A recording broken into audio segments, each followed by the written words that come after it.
Okay, here we go again. Back to the streaming. We are back in the room. Time to work a little bit. Time to do some commentary. And I have a very special guest with me. A super bowler from my generation. Well, he's actually a little bit younger than I am. He was a super bowler. Now he's a super coach. Ladies and gentlemen, we are with Robert Anderson. Hello, Robert. Nice to see you here. Thank you for that very nice introduction. My pleasure. But I haven't said any lie. You were a super bowler, now you're a super coach. You've been successful in your career both ways. And it's a pleasure for us to have you here. You're probably going to see things that most of us cannot see and going to help us to understand a little bit more what goes on the lanes and what you see happening on the lanes. And as I said, it's going to be a pleasure to be doing some comments with you, buddy. Thank you. It'll be fun. So we are on game 2. We had game 1 was already quite impressive. 16 bowlers out there. Only 3 of them were short to the par. And the lowest game was 180. So, I mean, the scoring is pretty high again. For sure. And moving on to these tournaments, you can clearly see that the urethane balls dominating. And we will probably see a lot of transition going on in the second and third games. So it's nice to see if the people that shot those high numbers the first game can continue doing so. Yeah, it's a lot of urethane ball, definitely. The shape of the pattern, I would say, it helps a little bit, since it seems to be a lot of friction far on the both sides on the outside. So of course, if it was a lot deeper shape on the pattern, it would be a little bit tougher to get the carry with the urethane ball. But the fact that they can really bowl out there and make the ball come from so far outside, that's going to make also the urethane ball shine even a little bit more than usual. Yeah. We just came back from the European Championship for the men a week ago, and you can clearly see that even though you don't make lanes that are super suitable for the urethane, many bowlers will bowl with urethane anyway, just to get the control they need, and because many of the kids have the rev rate to score even though you don't create a lot of angle. Yeah, it's unbelievable. I mean, if you compare to the bowlers in our generation that we bowled a little bit slower and a little bit less rev rate. I mean, for me, as soon as I grab a urethane ball, unless I can really stay close to the gutter, I know I'm going to be sparing the 10 pin all day long because I don't manage to keep enough energy on my ball down there. But these kids with such high rev rate and high speed balls, I mean, what they do with today's balls, it's unbelievable. For sure. And I also see that some of the guys, when the lanes are fresh, they're going to have a good backhand and it's going to be fine. And we can also see that many of the two-handers has also developed up to just bowl backhand. Oh, that's one of the things we were talking early in the morning. It's fun how we tend to think about our generation. We were able to do a lot of stuff like changing the hand position, mostly manipulating a little bit what you did with the ball in terms of speed. You could go faster, you could go slower, and always trying to match whatever you had on the lanes. But back in our days, we didn't have to move that much. The lanes were not changing so drastically as the lanes are changing today with the new stuff, new material, thicker oil than we used to bowl on. The balls absorb so much more oil than they did before, but those balls who don't flare so much, in this case, like for example the Popo Hammer with such low differential, you guys can see the track is almost staying at the same spot all over the lane, and that obviously is going to push the oil down the lane, make the backhand a little bit tighter, make the backhand a little bit tougher. And unless you really have a lot of power and a lot of control, it's going to be very difficult to manage. Yes, you can for sure say that this new generation, they are good to begin with, but what you just explained also pushed our generation out of it pretty quickly because they make the lanes easy for themselves and pretty tricky. And very tricky for us, yeah, exactly. As soon as we start to get our heads a little bit drier, we no longer have enough speed to cross those heads with the same ease we used to have, and then we get probably forced to use some pearl balls that can cross that area a little bit easier and can keep a little bit of energy for back the lane. But then we get to the bottom of the lane and we find all this traffic of the urethane and it becomes very tricky. depending on where you put in the ball on the breakpoint, it can jump or it can just skate, and so they actually make the lane a lot tougher for us. Yeah, and usually scoring pace is a little bit too high for leaving too many to defense. Definitely. And the other thing, it's at least for me, it's impossible even to think about it as a one-hand bowler with my thumb inside the ball. There's no way I'm going to produce any rev rate on the backup shot. So that's already one part of the lane we are never going to use, while they use it so easily and comfortable. For example, we have the kid from Norway. He's been bowling all week on the left side of the lane. He's throwing two hands but bowling backup all the week. Then, for example, the bowler from New Zealand, he has been doing both things. Now he's hooking it normal, but I've seen him bowling backup as well during the week. So it's like they can adjust in such a bigger way than we ever did. In Hong Kong, the previous year, it was the Youth World Championship, and the only three right-handed bowlers that got a medal was bowling backup. Really? Yeah. Wow. Carl Eklund from Sweden, Petit, like you talked about here. Mm-hmm. So for sure, they make them really versatile. And Matthias Otting is going to shoot to 40 now to win against Pitt. So it's another high game for him. It makes it look so easy. I mean, he's not a tall guy.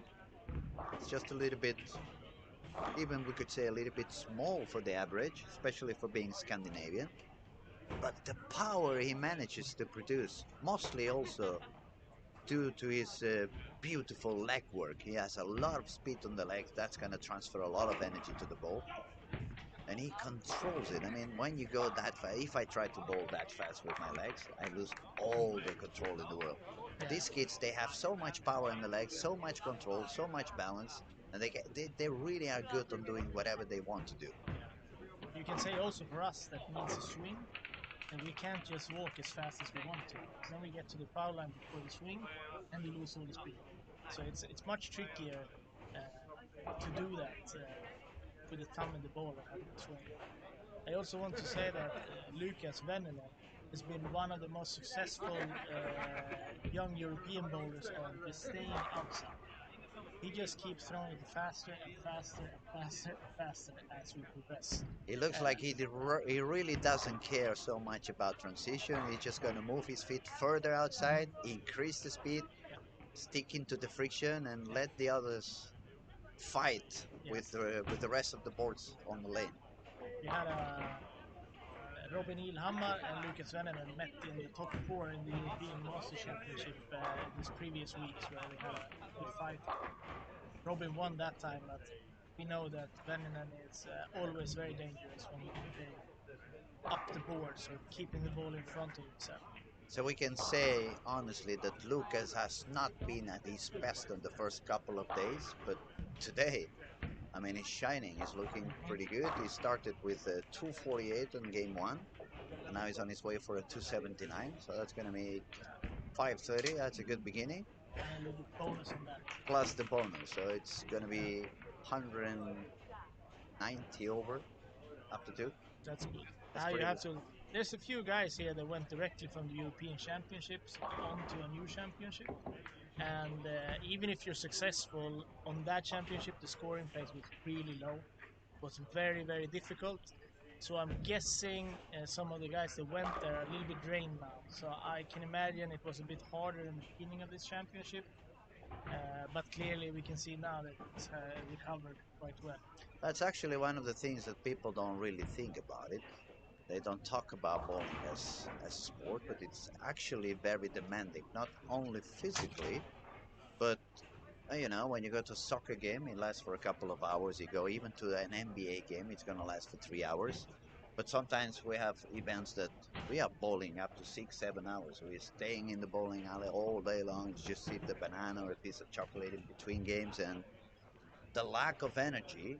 I mean, you're gonna carry that lack of energy for the next couple of days. So these guys like Robin and the Finnish guy, they've just been bowling in Aalborg on the highest competition, European seniors, not seniors, but adults, not juniors or not youth. and that demands a lot of brain energy, a lot of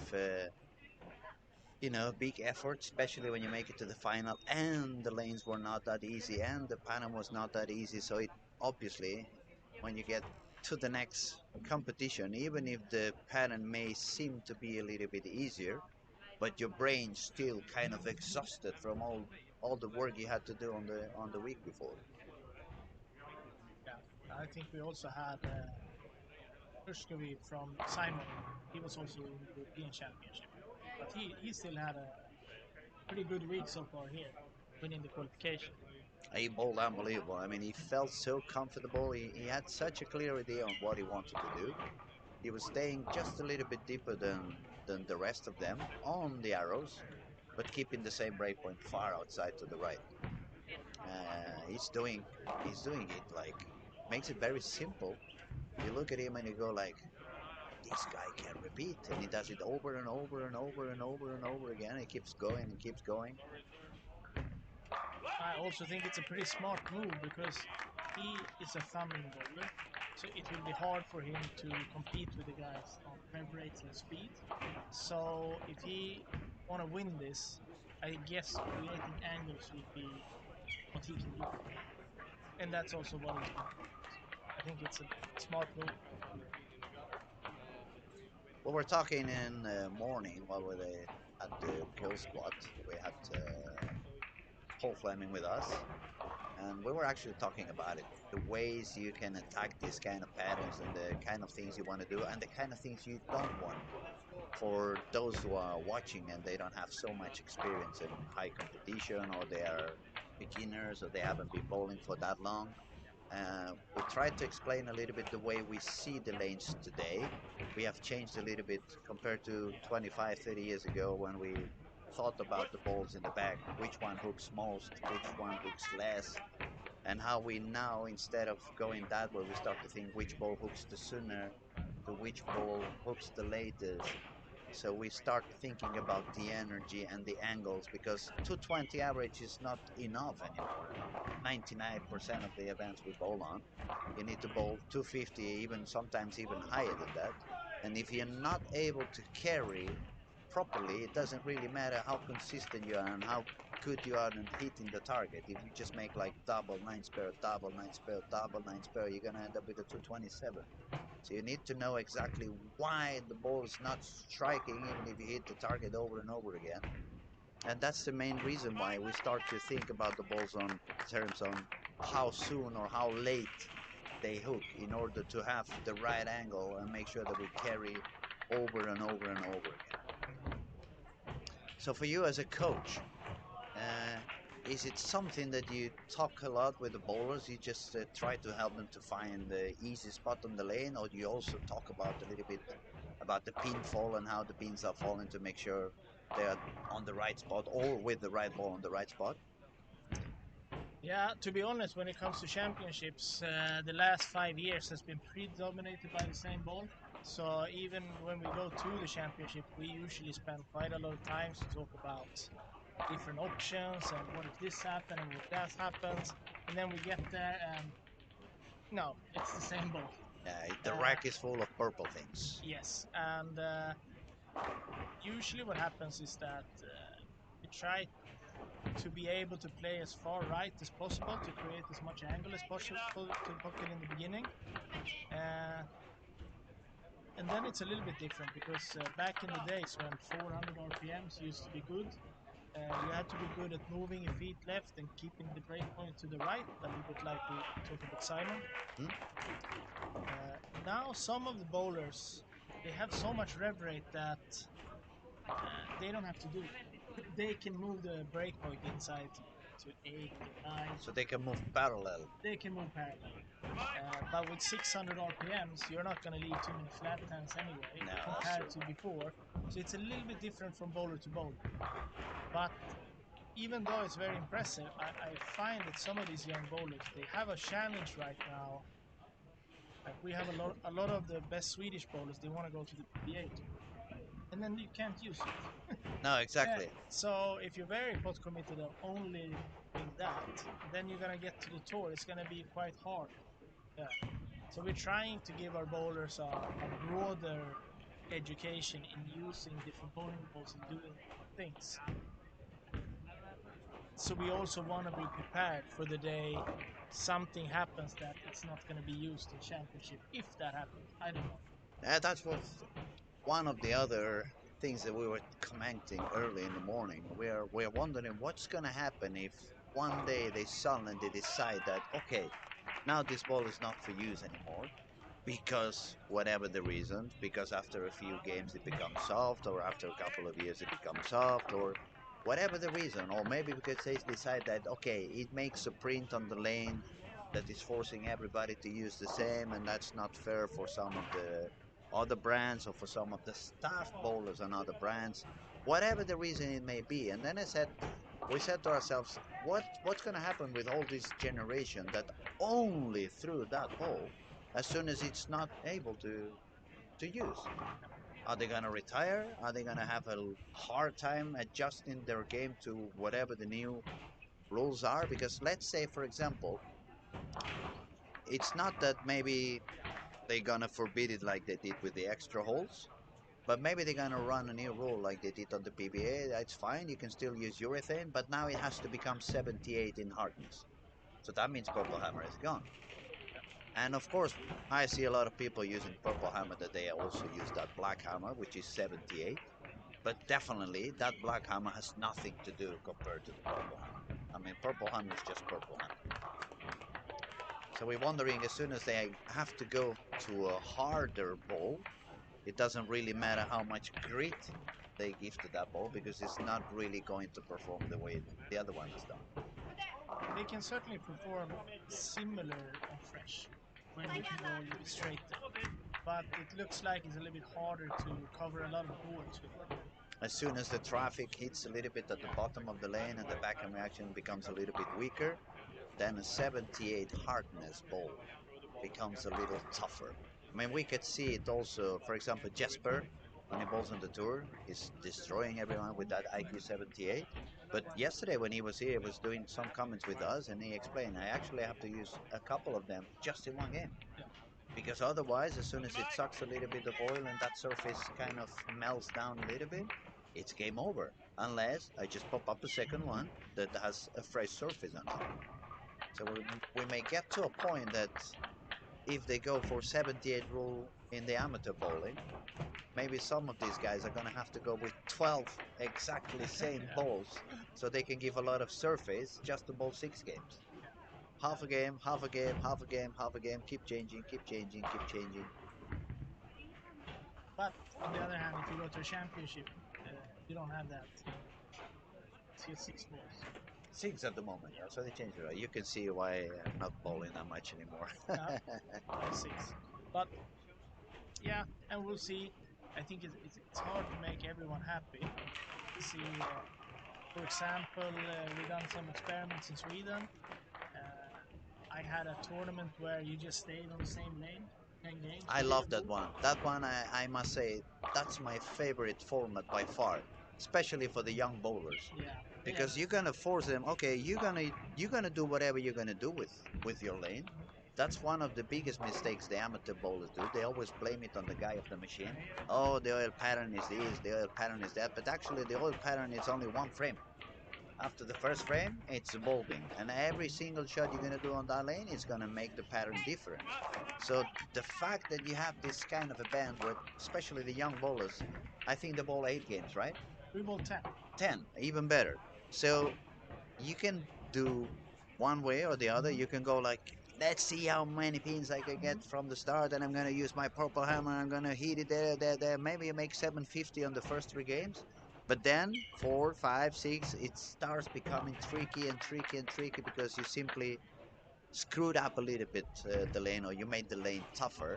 On the other hand, if you are a smart bowler and you're going to say, okay, I'm going to be bowling on my own on this lane, even the pattern may be flat, I'm going to grab a reactive resin ball, a soft one, I'm going to make it even more dull, I'm going to spend all my warm-up creating some area on my outside, so as soon as the game goes on, I'm simply going to keep moving in, and I'm going to keep generating more and more and more areas. So by the end of those 10 games, you have such a big room that if you have been smart enough, you become in the top. So you may sacrifice the first 2 or 3 games in order to succeed at the very end. Exactly, and that was what everyone who had turned 30 did, and they were also the successful ones in the tournament. So it was very clear. I got it also from. There's been a lot of talk about transitioning and how to follow this guy or that guy. Or he did this to my lane, and I had this feel like maybe we should start to see if you can follow your own transition before we start talking about following other people's transition. So prove me that you know what you're doing with your own game and with your own lane. And then when you prove that, I may listen to you when you tell me you followed the wrong guy. Exactly. That's a very smart thing. I mean, that's why, like I said, it's not only one of the best bowlers late, but also a very smart coach. Somebody, if you have the chance to talk to on Facebook or you meet on some bowling alley, it's one of those persons you want to ask things because he knows a lot. He explains it in a way it's very easy for you to understand. And as I said, it's a pleasure to have you here, buddy. It's always fun. Thank you. And back to scoring, we have a lot of strikes again Yeah. going on. See, our guy Robin is doing quite okay, but he's now getting some pushback. Hassan. They're actually pretty tight at the moment. They're very tight, and I can see the demand for making it to top 8 now is that you have to have 500 for 2 to be in the top half of the field, which is pretty brutal. Yeah. Looks like EJ Tackett is in the house or what? EJ Tackett, what about that? That's another guy who never uses the purple hammer. Obviously, he bowls full motif. He doesn't bowl 2 hands, he bowls 1 hand. So for all those cheat chats that, is a lot of talking on the social media. Oh, the 2-hander should be forbidden. 2-handed is no real bowling. Oh, the Yeah. purple hammer this, the purple hammer that. But at the end, if you're good enough, you can succeed. You don't have to bowl 2 hands. You don't have to use a purple hammer. You just have to be the number one. You have to practice. You have to learn. You have to listen to those that know some about the game and keep improving. I mean, it's an eternal evolution. From the first day you start bowling until the very last day you bowl, there's room for improvement. There's room for learning. For sure, sure. And you got other people which impressed me a lot on the PDA, obviously, and Jason and all those other guys. But a player like Bill O'Neill, who Yeah. fairly maybe he had a little bit more hand than we had, but to be this strong, Consistent, still, And so consistent. He's over there no matter what the pattern is. He's always up there. He's always fighting, always making shows. and fun part also is that he's been one of actually bowling in the national team. As I mean, you represent your country and I represent mine, and I've always been more interested in national team stuff than I've been in the PBA. But it's also very impressive to see that some of the PBA guys that also play for the national team. So because when we go to the PBA, we have to abide to their rules, and it's very difficult to beat them in their own game. But then they would have to come back here, and they would have to bowl us with all these Europeans and so on, and it's even it out the playing field quite a lot. Actually, the PBA at the moment, it reminds me a little bit of what goes on with the NBA. It's a lot of people coming from all over the world and becoming successful over there. If we go back to the times where Mats was in the USA, Mats Carlson, for those of you who don't really remember or know about Mats Carlson, it was one of the best bowlers, or probably the best bowler in Sweden during the 70s, 80s, early 90s. He was the first Swedish bowler to go to the PBA, to win events on the PBA. First European, I guess, to win on the PBA. And I had the chance when I was very young, by 14, 15 years, more or less, first few times I came up here to Sweden to learn something about bowling. And so obviously Mats was the guy you wanted to ask and wonder, and he was so humble and he would explain as much as he could. And one of the things I remember, he explained how the Americans at the beginning, they made it very hard for him. And he would walk into a locker room and there would be a little bit of whispers around and like, what are you doing here? Go back to your country, go back to whatever you are.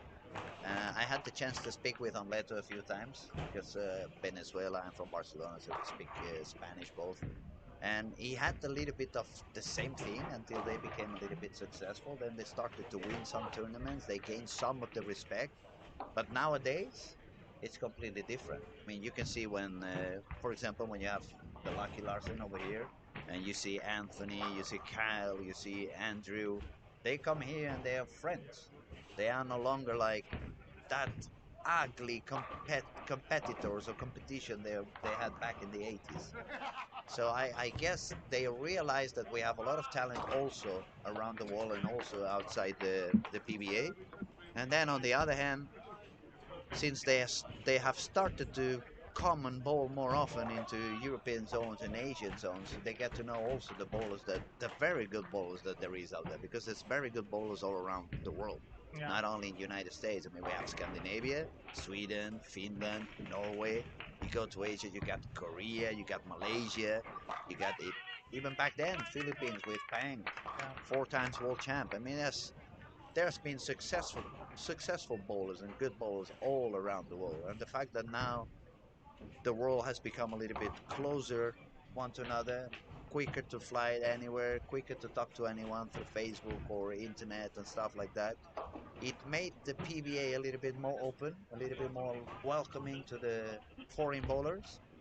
Yeah, I have to say too that in this hostile environment, it's still a little bit tougher to go to the tour than when they go here. It's maybe a little bit more like a vacation trip for them. And I would say that we spend a little bit more time helping them out here than they would do. Than they do when Yes, we go for sure. all over there. Because we're there trying to screw around with their livelihood. Mm. Uh, but you can see, for example, in the World Series this year, where Malaysia took the first title, then Singapore the next one, and Sweden the third Sweden, the one, third one. and then we finished off strong with Jesper dominating in the end. So clearly that we make an impact there. And then the tricky part with the tour is that it's changing all the time. Sometimes they have like a top 50 from the previous year, they can play all the stops, the other one needs to beat the cues. And the next year, that's not the rules anymore. Now it's different for each tournament. Then the next time, it's hard to get into the World Series, but the next time you can. So what we've been trying to do is, I want the guys to go on the tour, not because maybe I want them to be full-time professional bowlers, but I know that if you make it on the PBA tour, you're gonna be fine. Whatever happens in the championships, they're gonna be able to fix it. So we usually try to send. Last time it was 14 Swedish people who went to the PBA tour, Wow. and I think the good part with having a lot of people going there is that it's very hard to do it alone. Like if somebody just wants to go on the PBA On tour his own, yeah. on his own the first time, it's a little bit tough environment, It's and no tough. one's gonna It's help you. expensive as well. I mean, if you travel on your own Yeah. and you don't share hotel rooms and you Yeah. have to drive miles and miles on Yeah. your own and stuff, obviously it's going to become more expensive. Also, if you don't have a good day, you need to make a phone call back home, which is going to be also very expensive. Yeah. So I think it makes sense. In a way, it reminds me back in the late 90s when Magnus Johnson was coaching for Sweden. And since he spoke Spanish and I had a good relation with you guys, I was coming up to Sweden 3 or 4 times a year. We made a few kind of friendly matches Mm-hmm. that obviously for Sweden to meet Spain made no sense because you guys learned nothing. Maybe it was the fun of being down in Barcelona and having fun at the beach and doing a little bit of tourism. But for the Spanish team, it was fantastic. I mean, it was the most successful years in the history of the bowling in Spain. It was when we had the chance to come up here and do a few friendly matches against you, or you went down there and make a few friendly matches with us. It made a huge impact, made our level increase. So I guess in a way that's a little bit what happens when you send Yeah. 10, 15 bowlers from Sweden to bowl in the PBA amongst the best bowlers in the planet. Yeah. You get forced to become better. Yeah. You have to learn, you have to prepare mentally, you have to prepare physically. and it becomes a training for whenever you come back and bowl on the amateur bowling again. Yeah. So I think the biggest challenge for all the guys is to make scheduling work to do everything. Swedish League, European Tour, the PGA Tour, tournaments in Sweden and Europe outside of the European, and then you're gonna piece it all together and find out when do I need to be at my best. Is it for the championship? Is it for the PGA? Is it for the playoffs in the league? Try to and like we said, at one point you have to use the purple hammer. The next one you can't use the purple hammer. It's not The next allowed. one it's gonna be high scoring and low scoring. So you have to be versatile. If you allow me to ask, I think that's a very interesting topic you just said. You actually want to control when you want to be at your best. Yeah. And that is something as amateur bowlers, even for me, I coach a lot. I've been coaching for nearly 30 years now, maybe 32 years actually. And not that I'm that old, but due to the level in Spain, when I was 13, 14 years old, I was already coaching people there, even people in the national team, because the knowledge is very low. But what I mean, even for me that I've been on the business for so long, I haven't never really thought, or I've never really seen it in that perspective that I need to be at my best that certain amount of period on the season. For me, I always wanted to be on the best shape from January the 1st until December the 31st, and obviously it's impossible. We all have ups and downs, and you have some period where you bowl better, some period you bowl worse. So tell us a little bit, especially for the amateur ones, how can you plan that? How can you get to more or less try to control that state of shape?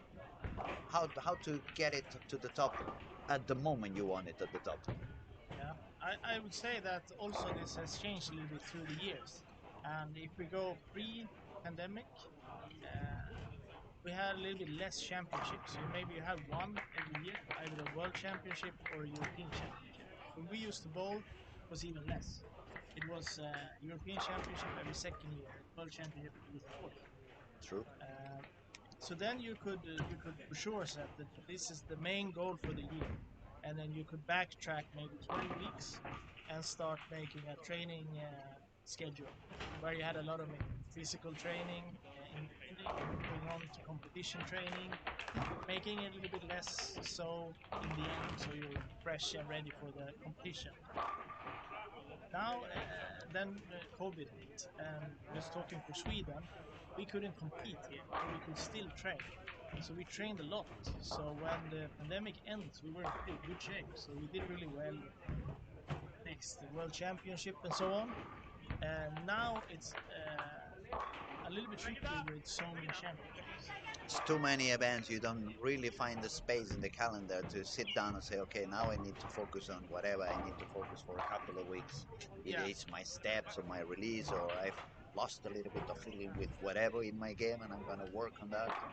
It's becoming tougher due to such a busy schedule. Yeah. So if the Swedish men would bowl all the events this year, we would have had the World Cup in January, European Championship in June, and World Championship in November. So That's three major events yes, in the and national team in on, just one season. that's on top of all the competitions, the PGA, the playoffs. And Jesper told me, he said, Robert, remember when we were going to play the first European, the World Championship 2012? You told me I needed to prepare for 12 weeks. Yeah, it's pretty hard to do 3 times a year. Yeah. Yeah. When you say it like that, it's pretty difficult. That's going to So take 36 weeks away, plus he's doing the tour. So and the actual championships. when is he taking a break, right? So we actually played our European Championship this year without Jesper and James for the reason that we can't get the schedule to work to do everything.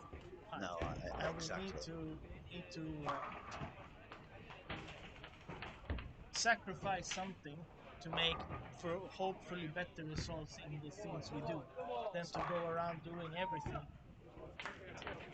A between. Half. You have to commit. You have to commit. Otherwise, it's better to take a break and leave the spot to the next one. At least Yep. they may I have the mean, hunger. They may have the and energy. we're also blessed enough to have a lot of good players. So I we're was still gonna having. say, at least up here you have a lot to choose from. Yeah. It's not the same thing for some other No, some countries. other countries have stars which they cannot be without. I would guess that the problem is now also with if you are that guy and team relies on you and then team relies on you on the league and then you want to be on the PBA and all of a sudden when you're in a tough spot and you're not doing so well, mentally bowling can be quite hard. It is, definitely is. It can eat you alive.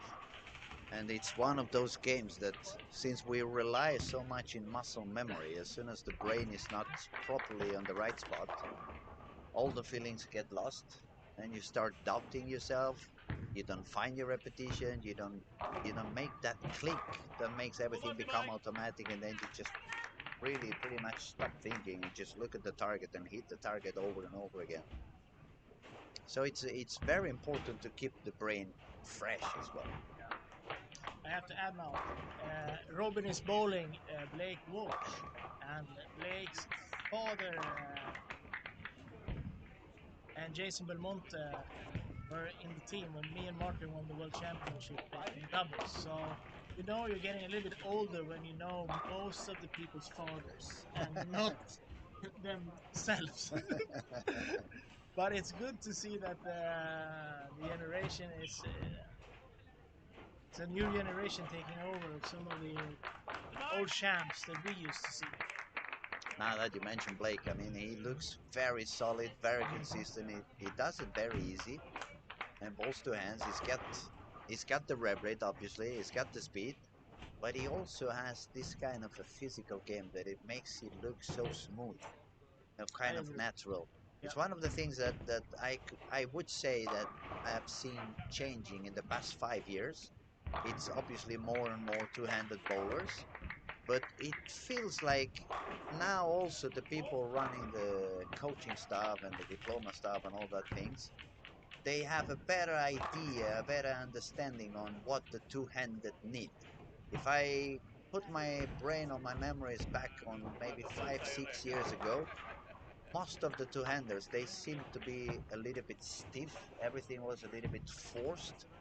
It's like we had not, and I am going to include myself obviously as an ex-bowler and as a coach, we had not yet really assimilated how things needed to be done for them to have the right timing and not to have to overdo things. Nowadays, when we see, for example, this year, for me it was amazing to see Ethan Fury when he's Lovely stuff. doing So those smooth. 3 step things. It was like I looked at him and I'm like, yeah, now I see it as a coach even easier. Now I know exactly what was missing over there. I was trying to get there. I was trying to make the guys maybe a little bit shorter approach, maybe a little bit faster speed, because obviously the swing is a lot shorter from two hands to one hand, and you want to make sure that the timing is the right one. But when you see how much later they do the push away, especially Ethan Fury compared to a one-handed, then you realize, like, of course, I mean, the swing is so much shorter. If you don't want them to speed up too much and lose control, you just need to make one step later the push away, and then the timing fits perfectly, and then they don't need extra, and everything becomes smooth and it becomes consistent, it becomes natural, fluid, Yeah. and that's a little bit the evolution I think we are experiencing now. The past 3 4 5 years on the two-handed, it's becoming a little bit more natural, not so much force, not only power and revolution, but control is starting to be a part of their game as well.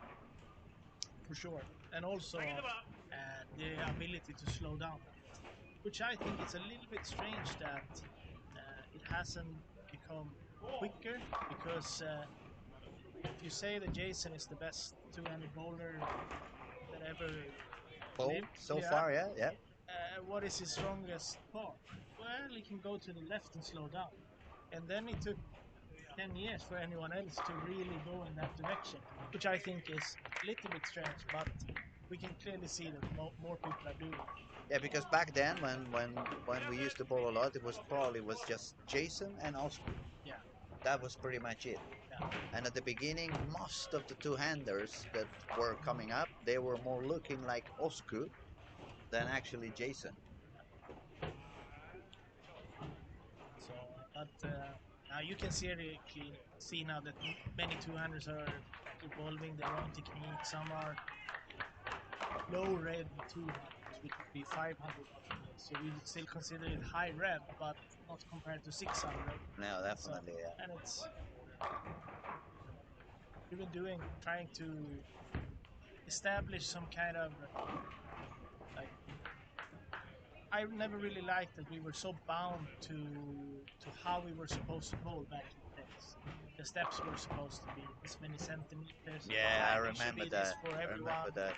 And then we started to see that Tim Mack they had another timing and he could produce much more power, and we started to evolve. I But remember when we stopped using that super long previous step to the slide, yeah, and then we said, "Oh, why not do a power step? It's gonna work a lot better in terms of timing, in terms of power." And that's more or less what we were talking about 15, 20 minutes ago. Eternal evolution. yeah, The game keeps evolving, the technique keeps evolving, and not only for the bowlers, but for the coaches out there, the coaches who may be watching and listening. This never ends. I mean, you need to stay updated, if and you you miss need a few years, you're done. no, definitely. You need to analyze. You need to keep awake. You need to see what goes on because if you're trying to, I mean, as a coach, this is not football. This is not basketball. We're not going to make millions. So mostly when we coach, I guess we do it because we love the game and we want to spread the knowledge we have gained and the knowledge we have gotten from somebody else. It's time for us to share it with the next generation. And if we want to be a coach, and that's what we like, I think we really need to update our knowledge and our perspective of the game. It needs to be modern. You Yeah, need to stick to whatever is happening because otherwise, even if your intentions are to help someone, you may actually destroy that person's career. it's a very thin line between not having any system whatsoever or having a system that's personalized bowler to bowler. Because clearly there has to be some kind of way to teach people to begin with. But we had a thing like when the 200s began, and we thought that you needed a high swing to get speed. Mm. And you can see, yeah, that guy has a high swing and he has good speed. Yeah, but that guy has a low swing and he also has high speed. And this guy has a high speed but lower speed. And then this doesn't correlate. No, So we exactly. did some research on that. You can see you can clearly get speed from having a higher swing, but you can also use spine tilt. Same kind of torque as you do in golf. Hmm. It's a separation between the pelvis and the hips to create power. Our bowler here, Robin, is very good at that. He basically has maybe one of the lower swings. But if It's you would fun ask that him, he can you throw. mentioned that because now you actually brought my memory back to 2009. If you remember, I took a few breaks on my career to go for my DJ life. And there was a time in 2009 where the Catalan Federation got independent from the Spanish Federation. Yeah. So the country was not independent, but the Bowling Federation was. I was on one of my long breaks. I hadn't bowled for, I don't know, 5, 6 years. And I got a phone call from the Catalan Federation. We are independent now, and we need you to bowl something because we're going to bowl a few competitions. And we believe even if you haven't bowled for a few years, we have a better chance if you come back. And the thing is that why I'm saying that is because they hired Sid Allen as a coach, and for me back then when I came back, I was 100% Swedish school from the 90s. So longer step before the foul line, very relaxed arm, nothing on the elbow. I never used the elbow at all. So I mostly just let the ball do the job. So when I met Sid, of course, I bowled for one season only, so I could help them with whatever they needed, and I had the pleasure to meet Sid. We have crossed paths many times in world championships and stuff like that, but we never really spoken, and even less about bowling. And you've been down there in Barcelona a few times and Spain bowling there. You know the knowledge is not so big. So for Sid to be down there, when he spoke a little bit with the guys, he quickly realized like, okay, if I want to talk bowling, I have to talk to Luis. Otherwise, they're not really understanding what I'm talking about. And the reason why I'm talking about Sid is because one of the first things he wanted to change on me, it was to move the ball on the third step, not on the second one, and he wanted me to drop it down, but he wanted me to have a very short swing and bend down my head. So it would be my body, my upper body would go down, and that would generate a higher backswing, but not the arm. And the main reason for that, it was that the shorter the swing, the easier it became to be under the ball and to use the elbow. So it actually took him 5 minutes of explanation, and he gave me a small basketball, very small basketball I could fit in my hand, and he said to me like, okay, if you wanted to make this little basketball have the maximum rep rate, what would you do? And I'd say I would do like this. So I did kind of the yo-yo motion, and he goes like, why don't you do the same with the bowling ball? And silly me, I ask, yeah, but now you see when I do this, my elbow is not straight, and my who cares? He says, who cares? And I'm like, so you mean I can use my elbow? And he goes like, yeah, absolutely, go ahead. First shot, my ball went straight to the left gutter. It had 3 times the reps I used to have. So I went back to that because what you say, it's funny that we're talking about the two-handers, but there was already some people like Sid Allen that already 15 years ago, even if it was a one-handed, they already could visualize this kind of motion happening of a shorter swing, easy to keep the hand under the ball, easy to use the elbow, easy to generate power. So that's why I mean it's so many people out there that they know so much about the game. And the main thing you have to do if you want to learn on this game is become humble. Become very humble, don't believe you know everything, and go out there and ask the people who knows a lot, because then you will learn a lot. I also had the pleasure of spending some time with Sid. Very good, And very funny. very fun. Very funny coach. And on the same subject, Rick Benoit, who used to be on the tour, I worked with him in Saudi Arabia. He also had a drill. The first thing he taught kids was to stand with the foot in the gutter, and you had to release the ball onto the lane with so much motion that the ball just spin and came back. And came backwards. So, and they also had a machine for that, and it was pretty smart because when kids, the first thing they learn is to hook the ball, they like it and they continue. If they go for a week and nothing happens, many other things. Yeah. But when you spend that little time to make the ball hook, everything is more fun, and the youth program became very successful. Now it's one of the things you realize when you get into a bowling alley today on open bowling, because they see obviously YouTube and all these things. It's easy to see bowling today. They don't use the thumb anymore. It's not that they bowl two hands, because most of them they even use one hand, but they don't put the thumb in there anymore, and you can see open bowling and they all hook the ball. Yeah. Okay, shall we talk a bit about scoring, because I only see strikes pretty much everywhere. I think the lowest game I can see is a 197. Yeah, the scores are high. Really. 230, 230, 270, 260. Unbelievable. The score for 3 games is already the cut score is almost 130 over. Then we have Oh, now we are already Robin. in 4 games. Yeah, and Robin is 164 over and he's the cut. Okay, With the bonus points. that's crazy. Let's go all the way up to the top. We have Estonia on the first position at the moment. 90 pins of bonus, so he's won 3 out of 4. He's bowling 251 average at the moment, so he's at 1096 with the bonus. Finland is on second position, also 90 pins bonus, 244.8 average, so now he's sitting at second place with 1069. Australia is third with 1048, Norway 1035, Malta 1014, and Singapore sixth place is got 1,000.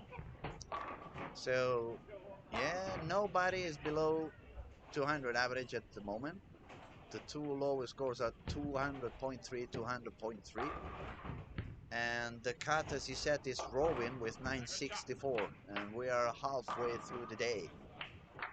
High scoring again, definitely a lot of high scoring. We're gonna have to see what goes on this 5th and 6th game. It's only one player per lane today, so the transition may have taken a little longer to appear. But this last game was pretty high for pretty much every bowler up there. So either they figured out the transition quicker than we expected, or it's not really there yet. I was just looking for fun to see scores from the European Championship. My head is a little bit screwed up because the scores here now, they would be very decent score in 5 games in the European Championship. And some of the youth people, to be honest, had big problems with the tricky lane. In Aalborg, with that little bit more messy. And now the same guys here, they're just dominating this place instead. So it's clear that you become a product of your own environment. Some older bowler would not be impressed that you can just shoot high scores on easy lanes. But we have to realize now that this is also a kind of skill.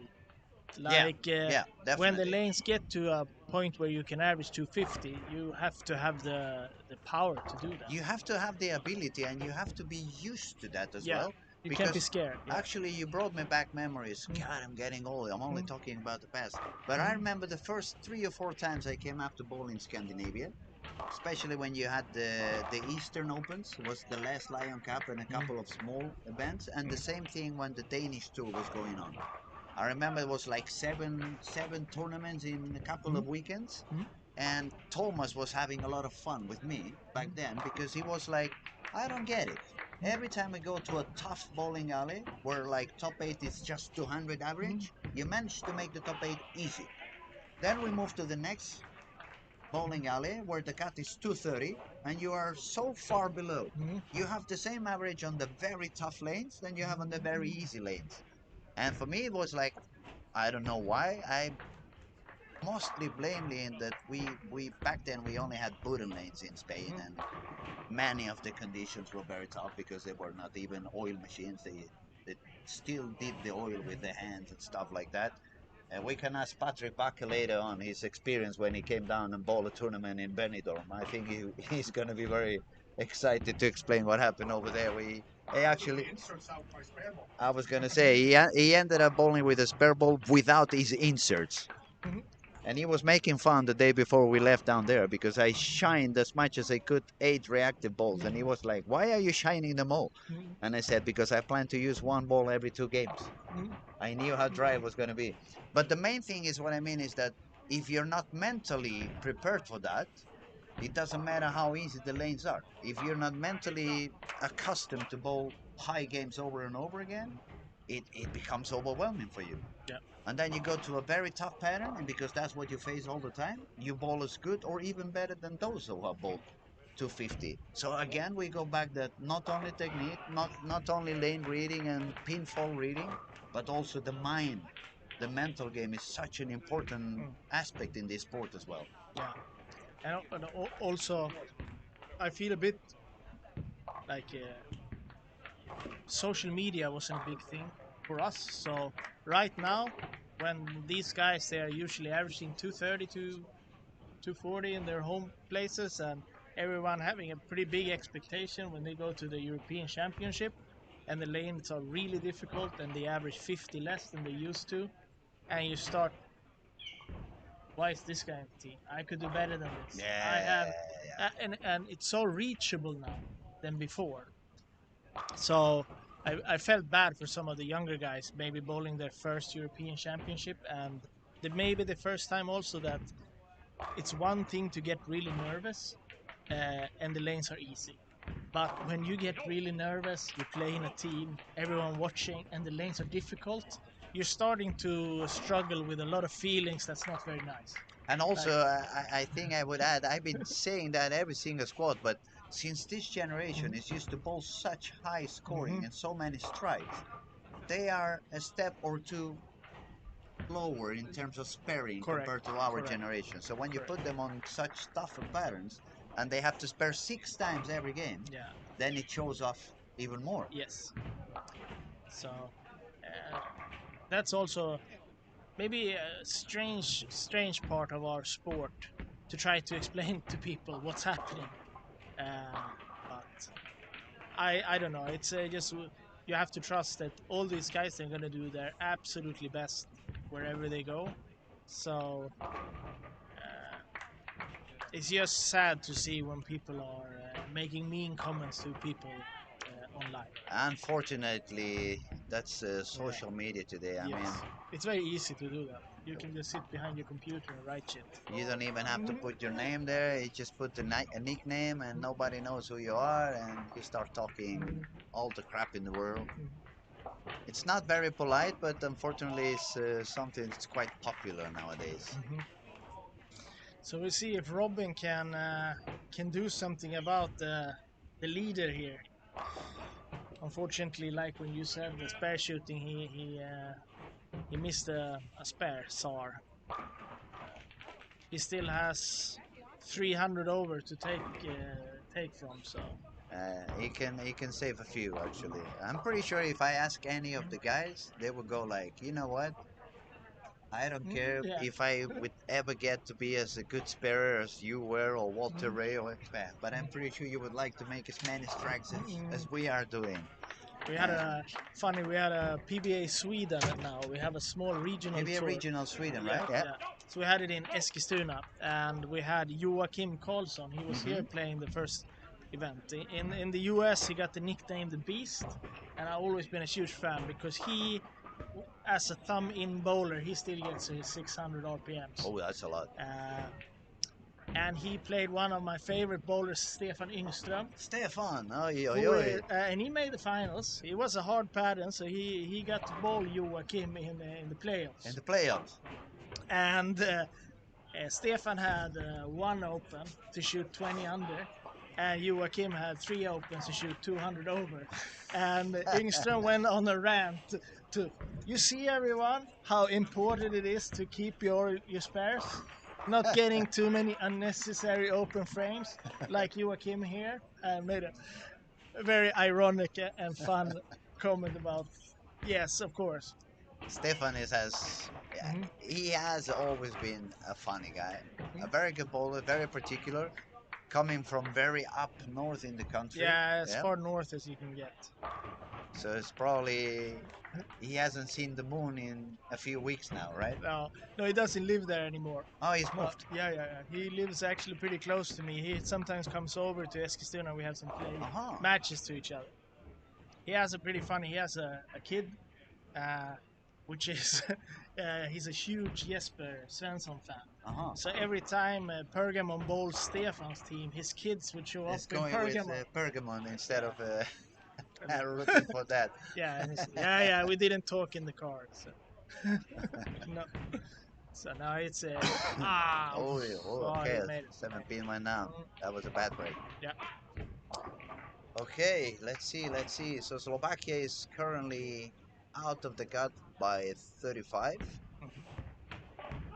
It seems like he's not liking it to change that much from side to side as he was enjoying when they were moving just after each game. Couple of pairs here, couple of pairs there. I think also, even if the rev rate is high to begin with, the more times we're going to cut the field, the rev rate average will go up because those are the guys who just keeps. So maybe it will be harder for him to find the same room he did on the first couple of days. It's a little bit different transition going on. It's only one bowler per lane. And also the temperature today is a little bit different. It's more sunny, less humidity. So it's always many different aspects that are going to affect what goes on the lanes. Obviously, the main one is going to be whatever the guys are doing with their balls and the shapes and the surfaces. because that's the only thing that's going to be in touch with the oil, the bowling ball. So that's what's going to affect the pattern the most. I think that this year we played this tournament 2 years ago in Peru, and it ended up with Robin winning it. But that time they played the all 16 games in a row. Hmm. There was a 16 game round robin with no Rio.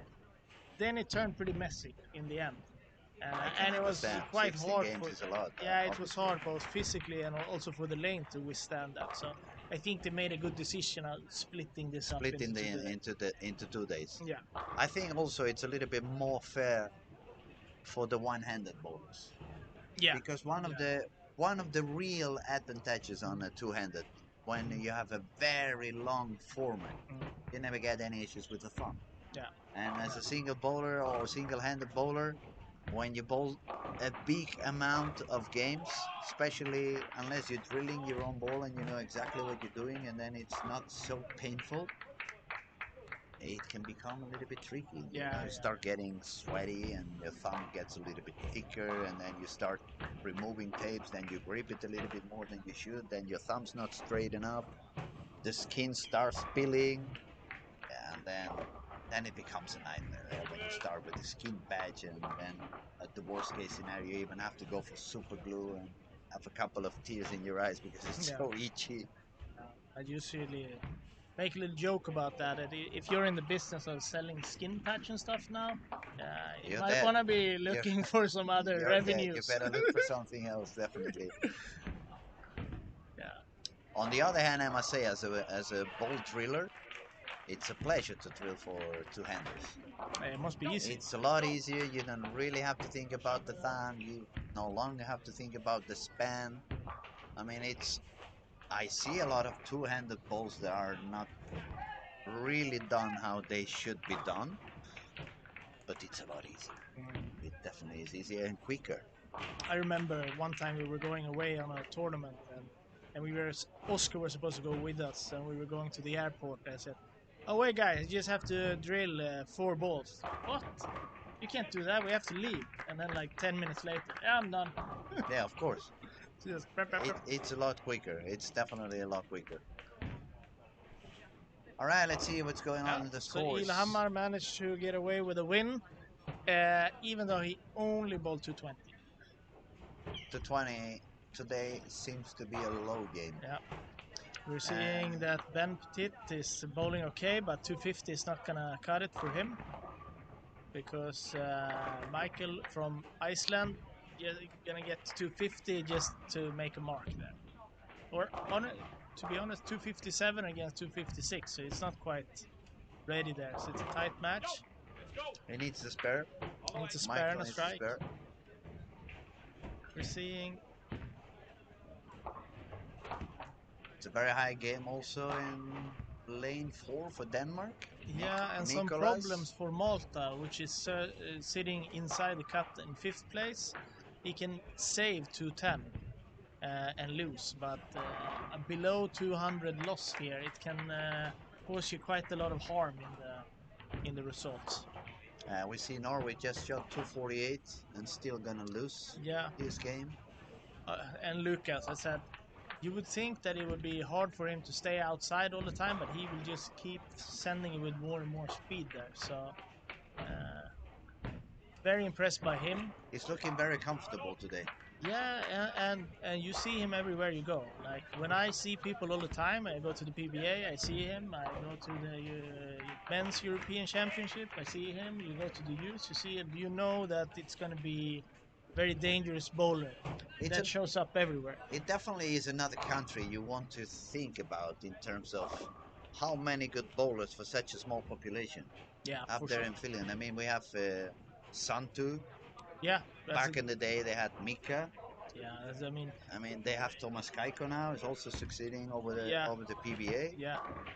They have plenty of bowlers, and they have a lot like Nico Uksanen. It's a great bowler. You can see when you start winning the Finnish championship, you know that you passed a lot of. A lot of cuts. Yeah, you don't have to. We know you're good. You don't have to.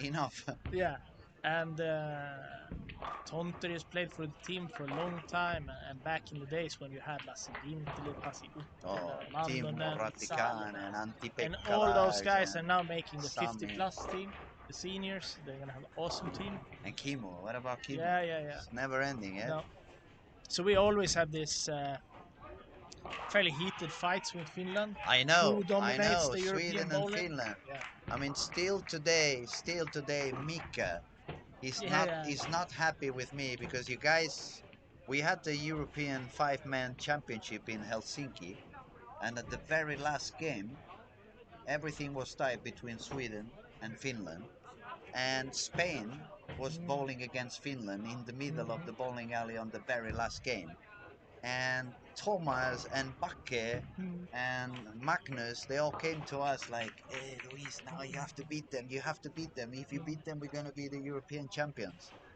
And the funny thing is, just 5 or 6 months earlier, it was Mika that he managed to get me an international sponsorship contract with Ebonite. So obviously I felt guilty, but my coaches in a way and my friends were in Team Sweden. And I remember that game because we had Esteves, remember the lefty, Yeah. the senior. He started with the front nine. I started with the front nine, and Marcialo Bidi started with the front eight. So we shot probably the highest game was about 1020 on the whole week. And in that particular game, we shot 11 something. So obviously we did win that match, and Sweden was was the European champion. And I remember Mika joking, grabbing me on the shirt, you can say goodbye to the contract. Yeah, yeah. It's also they have a match, Chris Barnes and Mika, and whoever wins design a shirt the other one needs to use on TV the next time they bowl. Usually it's some kind of Swedish shirt he had to use with Swedish hockey players on it, and so it's clearly that it's a very sore point for him. Well, Last time he made a shirt with all the lefties that bowl on the PBA tour. He had a picture of all the left-handers, and he had to use it on TV. It's great with the sense of humor. And we have this thing. We really don't like losing to each other, but I think just like all the other relationships, I think it's pretty good right now. Like we really respect the work they do, the way they produce great bowlers. it's a nice camaraderie between Yeah. the two national Yeah. teams. Even though we don't like to lose each other, we just have to. But we could call it a little bit. For me, it's like the bowling derby. I mean, the Barca Madrid we see in football. For me, Yeah. it's always. I mean, your neighbors with Norway, your neighbors with Yeah. Denmark, but the real derby, it seems to be always Sweden and Yeah. Finland. We And I have. guess it happens the same with hockey and Yeah. some other Yeah. sports. It would be the same there, and also, I would say the culture is fairly similar to, like, we're way more bowlers in Sweden and Finland than the other Nordic countries, and there's more tournaments. And in the beginning, there was the AIK and Bowlmaster, and so. But for sure, they're a force to be reckoned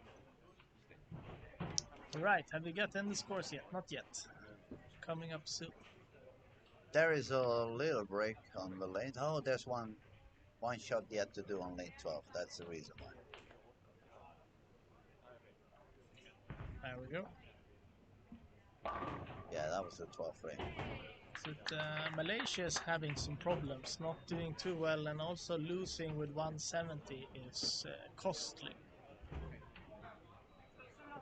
Yeah, especially when the people who's winning, they are making. I mean, we have 279 here, 279 there, You're losing 100 points like that.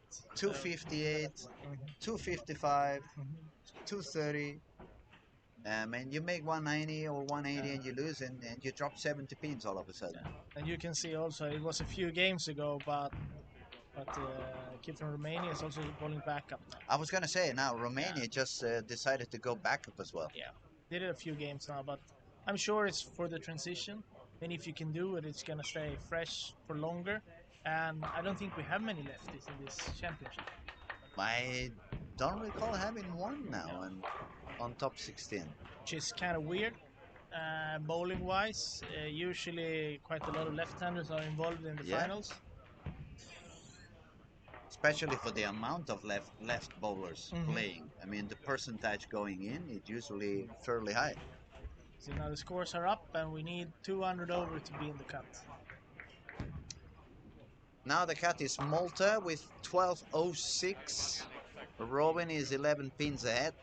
And Lucas is on top, almost 1400 for 5. Yeah, But it's with the bonus. It's with the yeah, bonus. with the Still bonus, huge. 120. But still, that means he shot 1250. So that's 250 average, 251.6.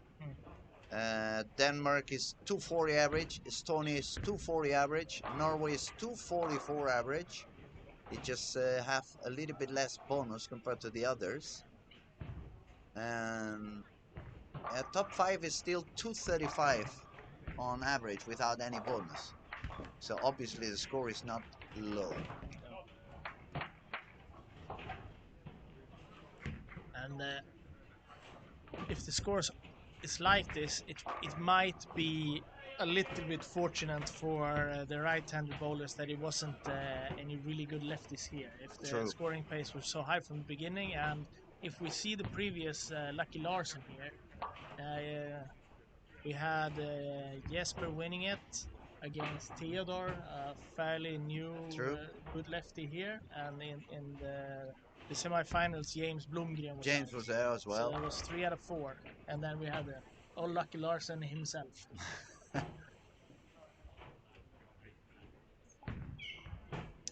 But Yeah, yesterday we were talking a bit, or was it this morning? We spoke about Paul Moore. Remember Paul Moore? yeah, He would do quite fun on this yeah, pattern, yeah, staying out there on the left side. yeah.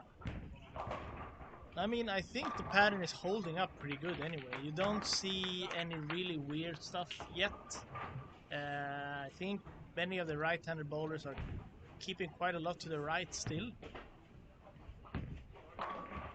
You would imagine maybe a few needed to go more, but They seem to be comfortable and just moving yeah. further out and just making the Yeah, ball go yeah. faster. And it's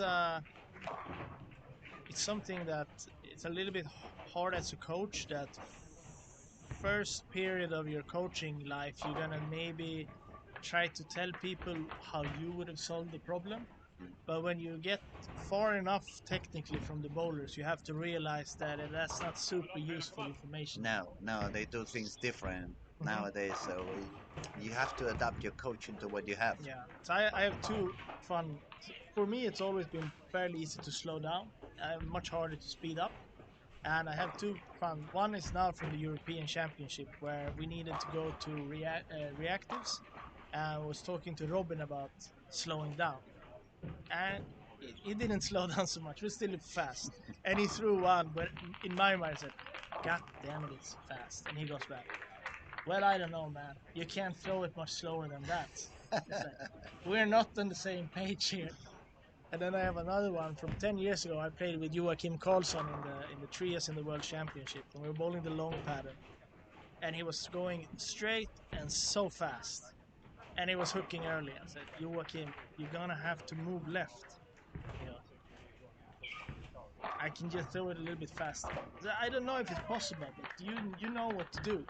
And he threw the ball like it was not going up in the air. It was just a little bit above the lane the whole way. And then you go, okay, clearly you have some gears that I don't possess. So if you have those solutions, just go for it.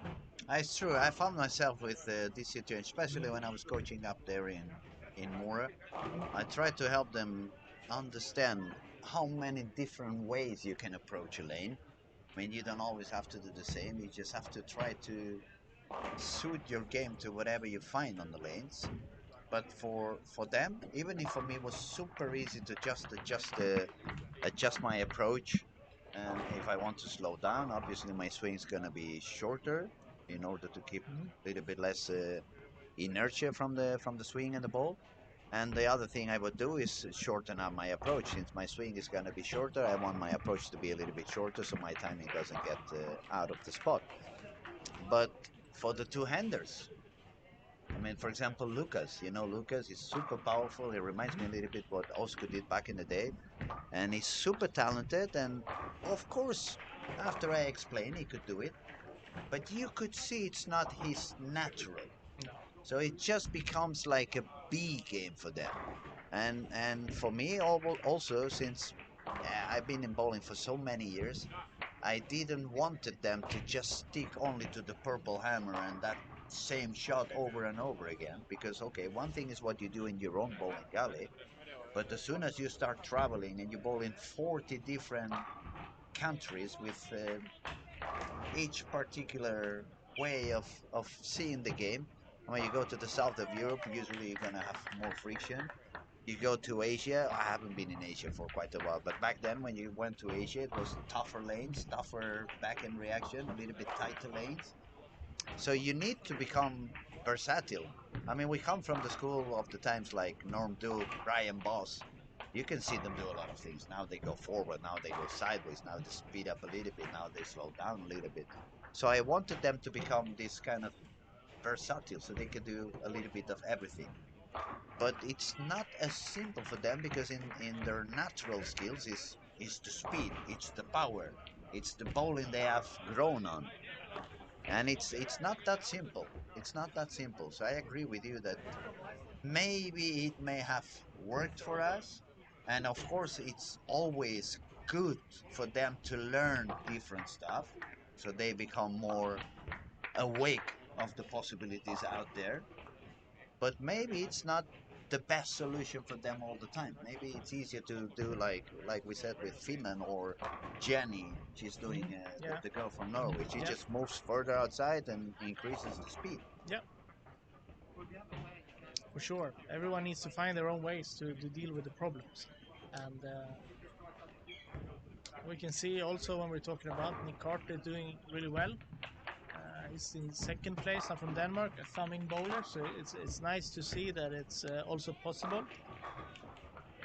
But now Robin is making a move here also, is trying to take Utting down this match, and it kind of looks like he's going to do that. Yeah, Matthias got a tough frame on the feed frame Yeah. with that 4 and 5. Luckily for him, it was just after the strike and not after a double, because when you get one of those 4, it really is annoying, isn't it? Mm-hmm. You drop down like 30, 40 pins in just one frame. Yeah. If we can see the scoring pace, it definitely hasn't slowed down, and I can imagine now also the bowlers who are stuck in maybe the last 3 or 4 or 5 spots, they're gonna feel a little bit pressure of doing stuff, and it's a very dangerous situation there where if you go the wrong direction, you can put yourself in a very tough spot for tomorrow. Yeah, you try too hard and then you may give away too much distance for tomorrow. And we have to remember it's still another day to go. Yeah. So you have to be very patient. You don't need to overdo anything. As we said before, if it's not working as good as I wanted, at least keep your spares, keep the ball on the target. Don't make any super low games. Try to save as many pins as you can. And we can clearly see, especially on the fresh, there's a possibility that somebody's going to come out the gates tomorrow with close to 800 for 3 without the bonus, and then you can really pick up a lot of pins. But yeah, too many below 200 games now. It's going to be hard tomorrow. And tomorrow, I think there is only 7 games. Is it also the last? 7 games tomorrow, right? So it's 8 today and 7 tomorrow. So yeah, it's not equally amount of games to pick up what you lose today. So Robin get to 50 and win. That would be huge for him since he's just inside of the cut. Lucas is still playing on a league on his own today. He's got strike spare and max 4. Yeah, yeah. Working on Carter fifth. is having the same kind of pace this game.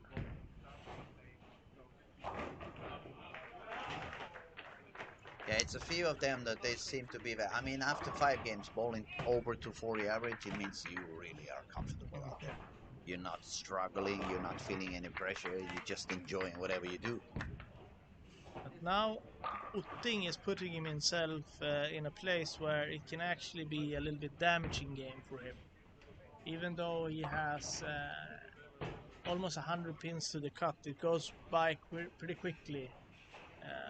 If you As shoot we said 180. before, if you just shoot 180 or 190 and you don't make the bonus, all of a sudden you drop 60, 70 pins with the guys that were on the top with you. It's gonna be the only thing we can say that tomorrow when they're moving into the top 8 and they're playing that really short round with only best out of 3, we're gonna see somebody getting really unlucky. Yes. Somebody's gonna bowl great and lose, and it's gonna be brutal.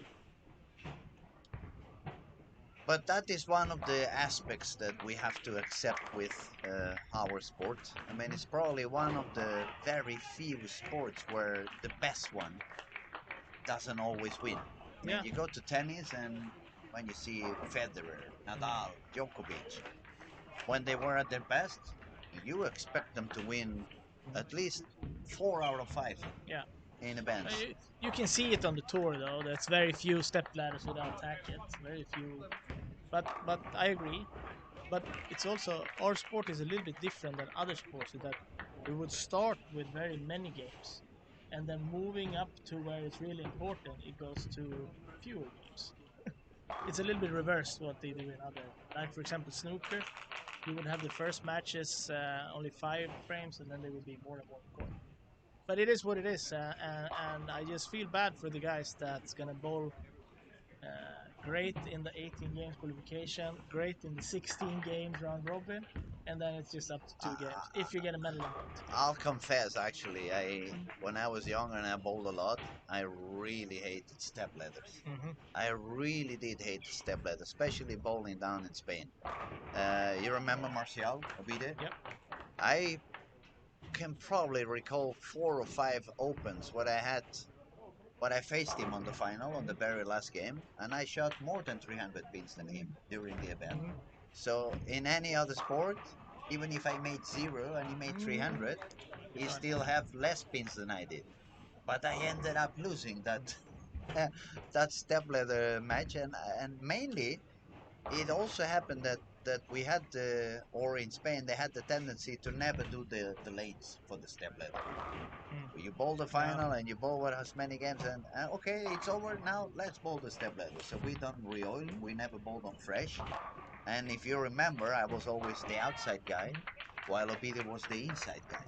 So when we get to the step ladder, for me the lanes were kind of burned. I didn't have any room inside anymore.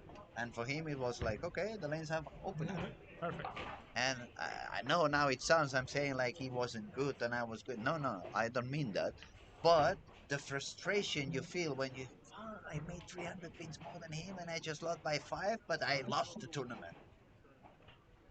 We bowled this in Peru, and Nora, the 200 girl from Sweden, another amazing bowler. Yeah, she's very good, and she in this round she made it with 1,000 points. So she had 1,000 points more than the person she bowled in the top 8. And Nora bowled okay, and the other girl just beat her, and it was like, huh? Yeah, I mean, very unpleasant surprise, but it happens. It does happen. It does happen. The only thing that I don't know right now, it's been a long time I have been coaching any national team or bowling in any national team. I left that for a few years ago. But at least, and that's something that doesn't happen on the opens, you took home the all event medal. Yeah. I mean, you shot more than anyone. Okay, at least you have the gold medal as the all event. But now, when that happens on an open, it doesn't matter. You can bowl 50 pins higher average than the next one, and still you lose by 1, and you become number 2. Yeah. It's yeah. I mean, I said to myself many times, imagine they did that in golf. Yeah. You play the US Open and you are minus 15, and the second one is plus 1. And then you play just and then, one. okay, now we're going to just play one hole. And let's see what happens. And then you lose. It's like, what? It's also a little bit sensitive, I think, that if you lose top 8, you don't even get a medal. It's another thing if 4 people will move on and everyone who loses get a bronze. Like then you got something. Now you get nothing. Yeah, that's very sad as well. But it is sports. It And is it's what tough. it is. Yeah, it is what it is, and the rules are there, and you know them before you bowl, so you cannot complain afterwards. No, You no. already knew what was going to happen. Huge move from Malaysia here. He can bowl 320, which is always helpful. And we said that the last 2 guys are gonna have to make some moves, And they he's probably definitely did. going for one, yeah? Yeah, and lucky enough for him, it seemed to be the right move. It looks like he's not moving too much left. He's still going fairly straight from the outside. And that's what we said on the other hand. I mean, Czech Republic did a good game. He shot 237. That's a good game. Yeah. But still get no bonus, get no nothing, get beaten by 53 pins after 237. Not funny. High games for Robin as well, 259. Yeah, that's certainly helpful, and he will probably be able to leave a few pins between himself and the cut. Where is Then we had Nicholas, we had also on lane 15, 16. Denmark, he's going to win the game. If it doubles, he's going to go for 239. And which Walsh is a good game. is also shooting 250. 249 if he strikes out, 249. And where do we have And Lucas Malta? is on 7-8. Lucas is facing Ireland. He gets another strike, so he's going to go for 230 something. Yeah. Plus the bonus again. He's going to take all the bonuses, just like Jenny did in the morning. We can't see right now. Oh, true, he lost one. He lost one in the middle. You see, guys, thanks we have Victor over here. He's much more awake than we are. He doesn't use any glasses or anything, but he sees things that we don't see. Crazy. Yeah. Not good getting old, is it? No, for sure not. So I'm going to ask Victor Malta, how is he doing now? I don't think I can see him anywhere. There we go. 224. He's the cut. Because if we look at the cut now, Malta is number 8, and he's bowling a, I would say okay game, 220, but he's going to win. But both Ilhamar and Walsh is bowling higher game and also getting the bonus, so they're going to escape a little bit. So they're going to move up a little bit. So it's just interesting to see before tomorrow if for example 6 or 7 people are starting to pull away from the cut a little bit, you can expect the cut to go really, really high. And right now it's as if where Singapore was at. You see any score from Singapore? Singapore is 204, but losing. So that's gonna cost him. Yeah, we see Utting is also going to be. He's gonna drop a couple of places, yes, with 190 and losing. And 180 on Estonia. So I think that we're gonna see Walsh and Robin moving up the list quite rapidly now. Probably to place 3 and 4. And Slovakia is not finding his way today. It's not that he's bowling bad. I mean, he shot 245, 187, 236, 201, 207. Now he just shot 203. It's not bad. It's on 215 average. It's going to drop down maybe to 213, more or less. But he's not lucky with the bonus. I mean, he just lost.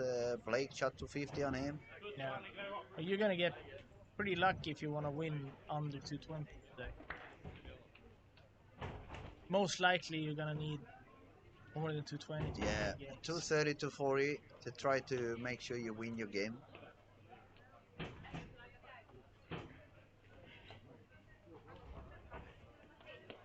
That's updated already, right? We have one frame to go somewhere.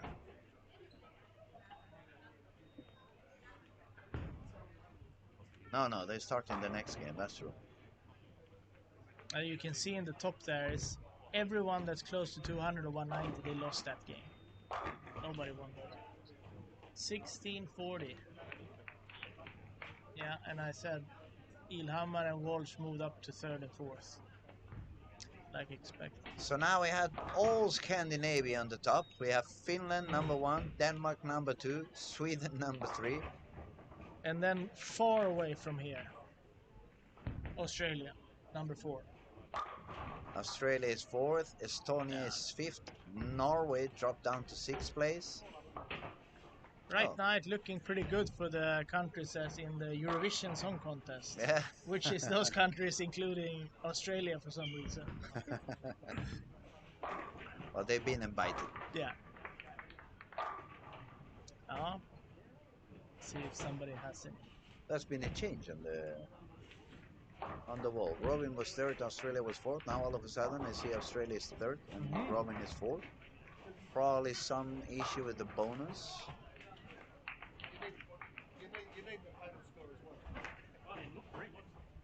So two more games today though. Yeah, 2 games to go. A lot of things can happen. Yeah. A lot is going on.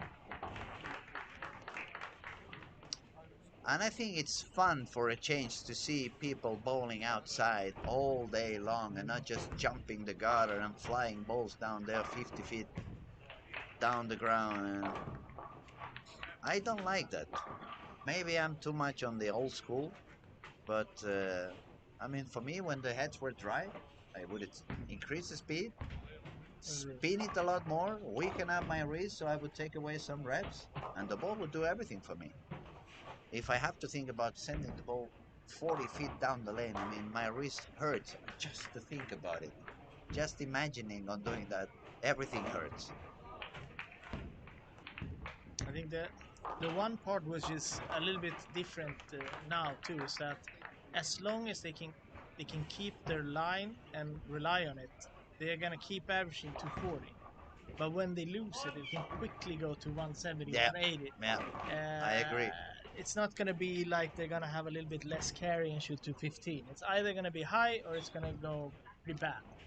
So if some of these key players now keep bowling 240 a few more times to win, it's going to be quite a few people that's going to need a really good day tomorrow. I was going to say, they're going to need to go to the church and light some candles. Yeah.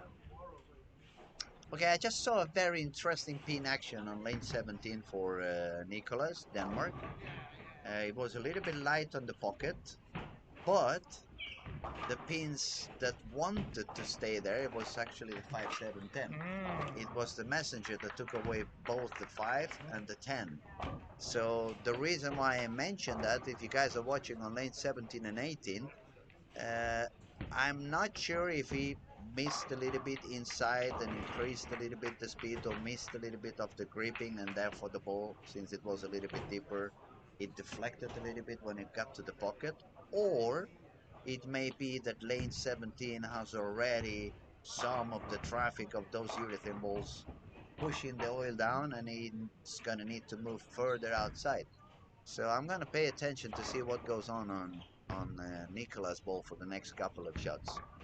It's kind of you know, when you don't bowl that much anymore and you just coach, you enjoy watching and seeing what goes on the lanes. It's like some people when I look at the Formula One and they tell me, wow, that is boring, they just turning around one after the other. Yeah, but I also spend a lot of time looking at who's going into the pits, what tires are they wearing, how did that function, if they go sooner, they go later. Sometimes I ask myself, how do they have so many engineers and so many computers there and they don't see what I'm seeing sitting down on the sofa? What do you think, Victor? You see a lot of Formula One as well. Do you agree with me? Sometimes they make very weird decisions, right? You go like, how can you have so many people with so much money and such expensive computers and still make it wrong one more time? Ferrari is a big example on that. McLaren is doing some crazy stuff from time to time as well. Yeah, but back to bowling. Just excuse me for going. It's too many hours in front of the screen. And I think I saw on Facebook that we have seen people leave the 5, 7, 10 before in this championship. Yeah, I've seen one already. Yeah, it's Taylor did it, I think, from Ireland. Yes. Yes, and actually he did it on a moment when he needed to strike a lot. And after that 5-7-10, he made like 5 or 6 Yeah, in he a row. just made it. So it was like nice to see. Also, we saw twice the 5-10 for Matthias with all his speed and all his power, and he lifted 5-10 twice. And obviously, when somebody get the 5-7-10 or something like that, you really want him to do well. So it's okay to joke about it directly after. It's like it makes it easier to make fun of him a bit if you know that he still made the cut. Yeah. All right. And that's one of the things that's happening today. I mean, back in the day when the balls were not so powerful, not so strong, and you would live like, let's say, the 8-10, obviously you were missing some reps on the ball. Mhm. You were not gripping it or hooking it enough. And nowadays, when you see these kind of things, most of the times it's because the ball has died before it reached the pocket. So it could be that you have so many rep rates that the ball has already wasted them all, and it reaches the back part of the lane kind of slowing down. Okay, so Nicholas is just out of Brooklyn on lane 17. So that makes me think that the first shot he had when he showed that 5-7-10 that it did not stay there, probably the lane was a little bit tighter on the back. And on this next shot, he didn't trust it that much. That's very humane. I mean, when you actually should probably should go the opposite. If I didn't get enough friction, I'm gonna have to move even further outside. But you need to be convinced on what you're gonna do, and you need to commit to that change. Otherwise, the brain is gonna just pull it in to make sure it hits the head pin no matter what. And we're in a part now. It's quite interesting. We can see Robin against Taylor now. Robin has moved left and starts slow hooking it a little bit more. Uh, he's fairly experienced bowler, even if it's youth bowler. So it's interesting to see how he wants to solve this. And at the same time, what streams can't really show you now is that Lucas is doing what we talked about in the beginning. He's just starting sending it with even more speed. And if you have the chance to go and see it live at one point, you're gonna be so much more impressed than looking at the stream because Definitely. it doesn't really show that kind of speed. But you can see it in his stance because he's gonna have a problem staying in balance now because he's throwing it faster than he could Control control the in the balance. balance, yeah. So first we look at lane 5 now for Robin, Robin. He's gonna be moving to the left yeah, he went deeper, definitely. and he's good at that. And if we look at Lucas now, he's just gonna stay there.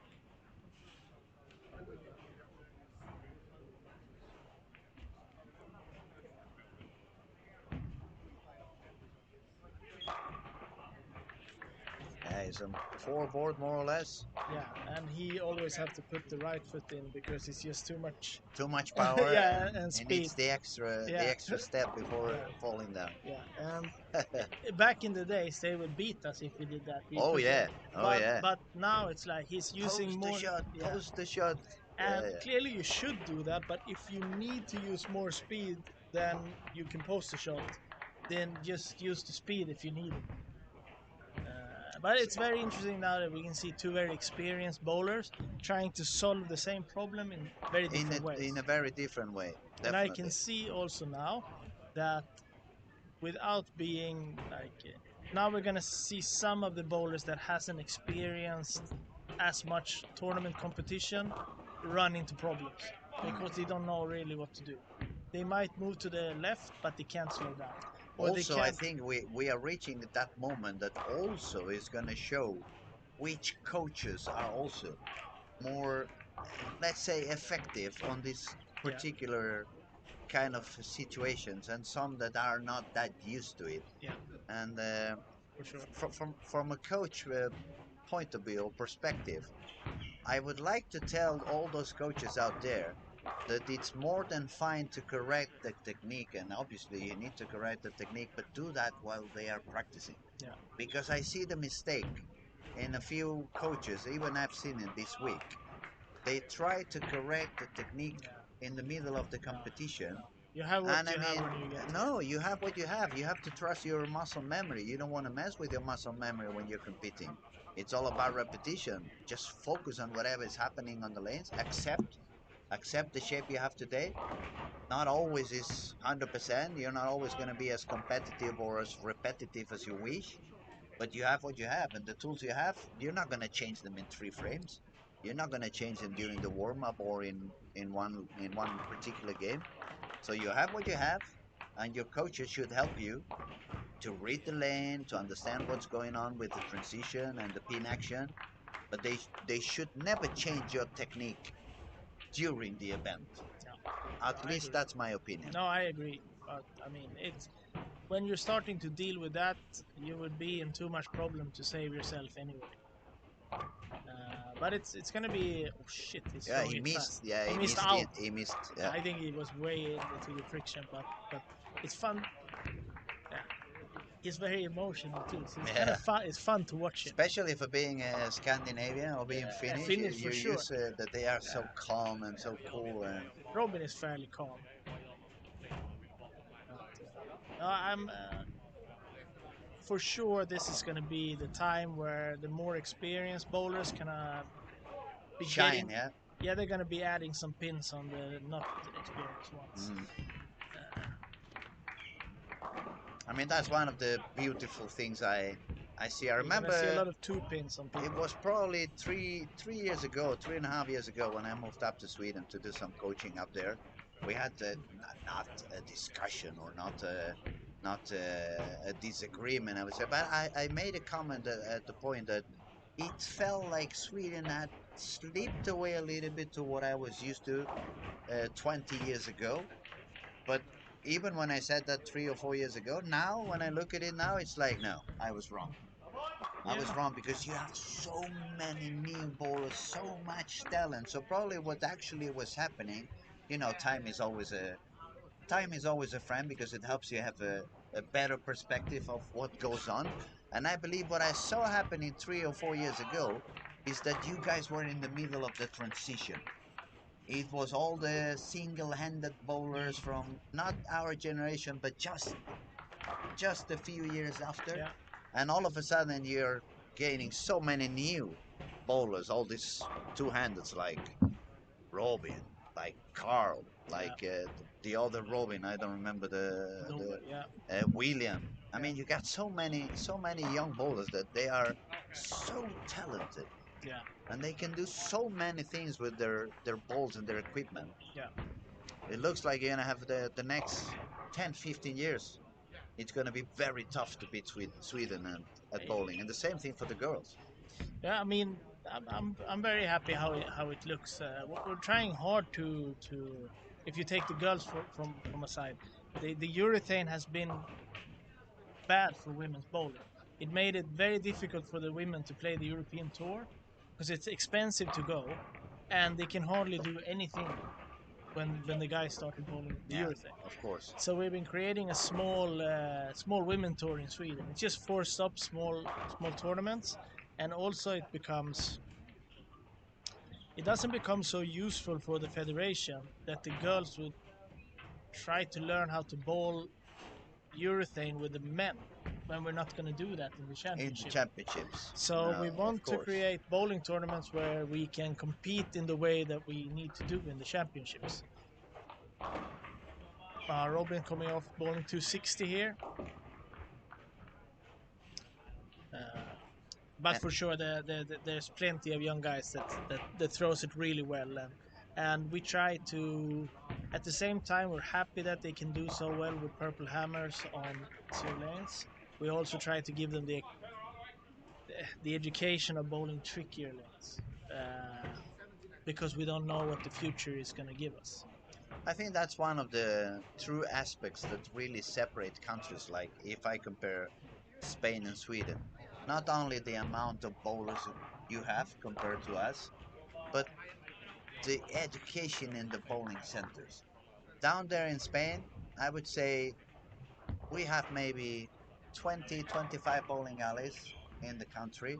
Maybe it's a few more, but all of them, they are open bowling. So they are up to disco bowling and birthday parties and stuff like that.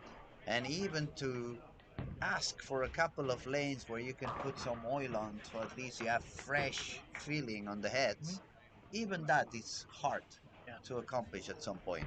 So whenever they do some competition, whatever the competition is, they just want the bowlers to have fun. And since they want the bowlers to have fun, they're always bowling on those gigantic ratios of 7, 9, sometimes even more. And when I look at the scores, because as I said, I don't bowl that much anymore. I look at the scores down there in Spain and I see, ooh, the top 10 bowlers have bowled 250 average. And I'm talking scratch. And I'm like, maybe they have learned something. Maybe they have gone better. But then we go to the European Championships or we go to the World Championships and I look at those same bowlers and they have big issues to make the par. So I keep telling them and I kept trying to tell them like an educated guess. Why don't you take the top 15 or top 10 or top 20 bowlers that you know that they really have a fair chance to be in the national team? And since we're not bowling that many events anyway, and no one of them is living on bowling, they have their own jobs and stuff. It doesn't really matter if they bowl one open for 500 euros or if they bowl one event without any prize to win. But take those 15 bowlers and make them compete once a month and make them compete in tougher patterns. Make them bowl flat. They're gonna bowl like crap. They're not gonna have fun. I know it's gonna be very boring for them the first 6 to 9 months. But then, if you bowl on a flat day after day after day after day, when you go to Aalborg like it was last week, it's not gonna feel that difficult as it was this time. And only by doing that, the level would go up instantly. But it's very hard. You know, there's this saying, I don't know if in English you use it, but it says, no one is a prophet in their own land. So it doesn't matter how many times I try to explain or say, guys, try this, try that. It goes through one ear, it goes away on the other one. And it's sad for me because I've been involved in high quality bowling for over 30 years now. And I feel if they had listened since I was a kid, after 30 years of doing the things the way they should be done, I'm not saying they would be a super team, but they would be more than decent.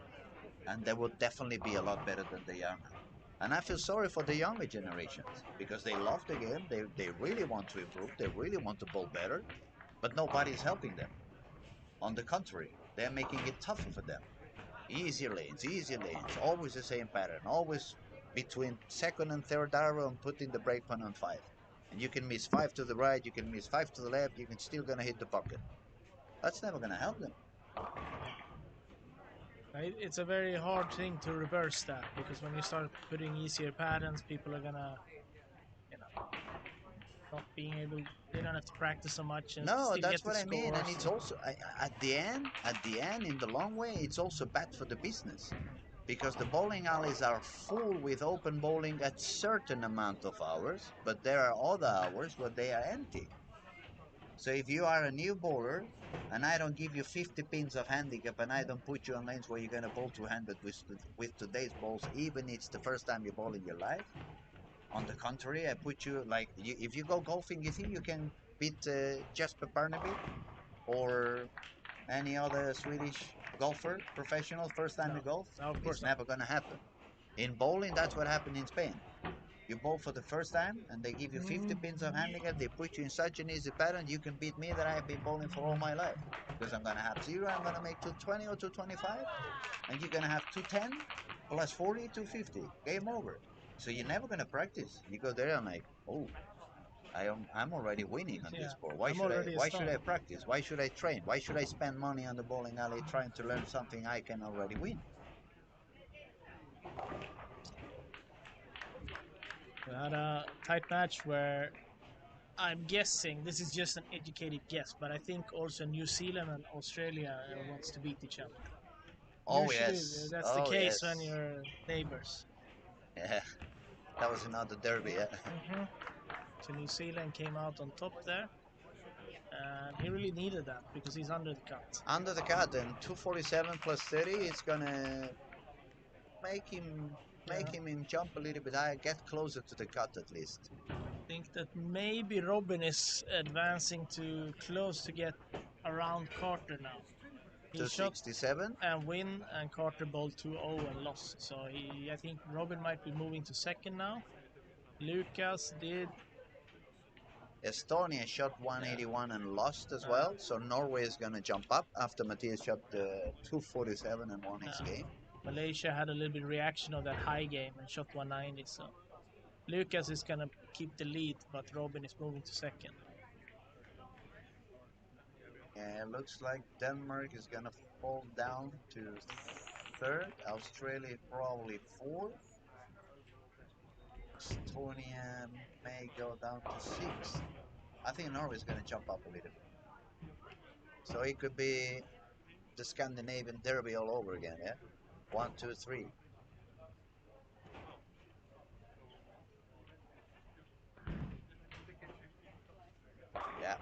Yeah, perfect, no worries. Inga frågor i chatten.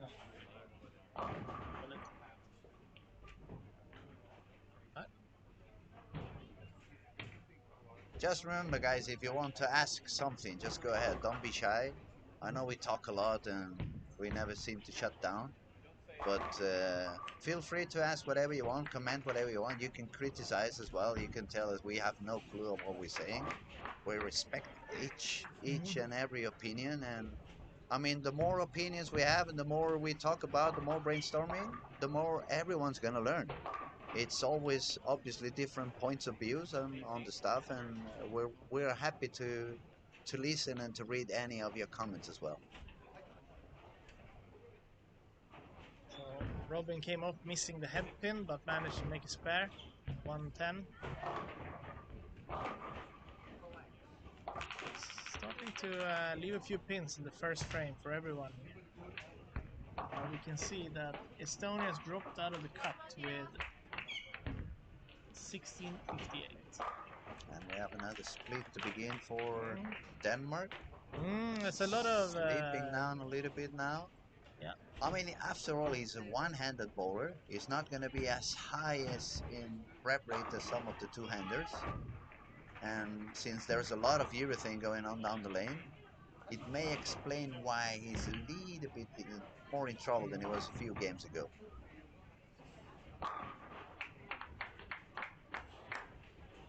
But it's become these patterns. Like we play something called the European, the ECC, the European Championships Cup, where we also bowl a mixed event. So you bowl the first 8 games separated, men and women, then the men and women bowl together, and then again separated. So by having that format, we have to put the same pattern for the men and women. So you can clearly see that it's starting to create quite a lot of problems for the men and women to bowl the same Together, patterns. yeah. Together for sure. So a good way to win that mixed event is if the girl is left-handed, so they don't have to deal with all the transition that's going to happen. But we started to put different patterns on the men and women on the youth side. We reduced the volume a bit for the girls, so they can also create some more shape. Sounds interesting. Yeah, I mean, it's really hard now in the world of bowling to know what to do and what is right and what is not right. Yeah, I mean, and everybody has an opinion, and everybody's going to complain, and everybody's going to say you should have done this different, and Yeah. It's very tough. I mean, you either have a lot of personality and you really don't give a crap of whatever the others are saying, you just stick to your opinion because you really think you're right, or you can become super humble and listen to everybody and try to get in consensus and do something that's going to benefit as many as possible.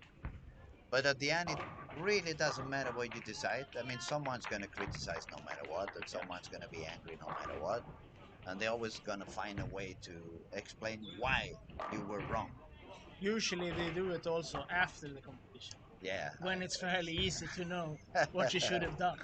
But that reminds me of the bar Monday morning coffee where everybody is talking about La Liga in Spain and criticizing their teams and their coaches. Oh, he should have played this one and that other guy should have been on the bench. And everyone is a coach on Monday morning having a coffee.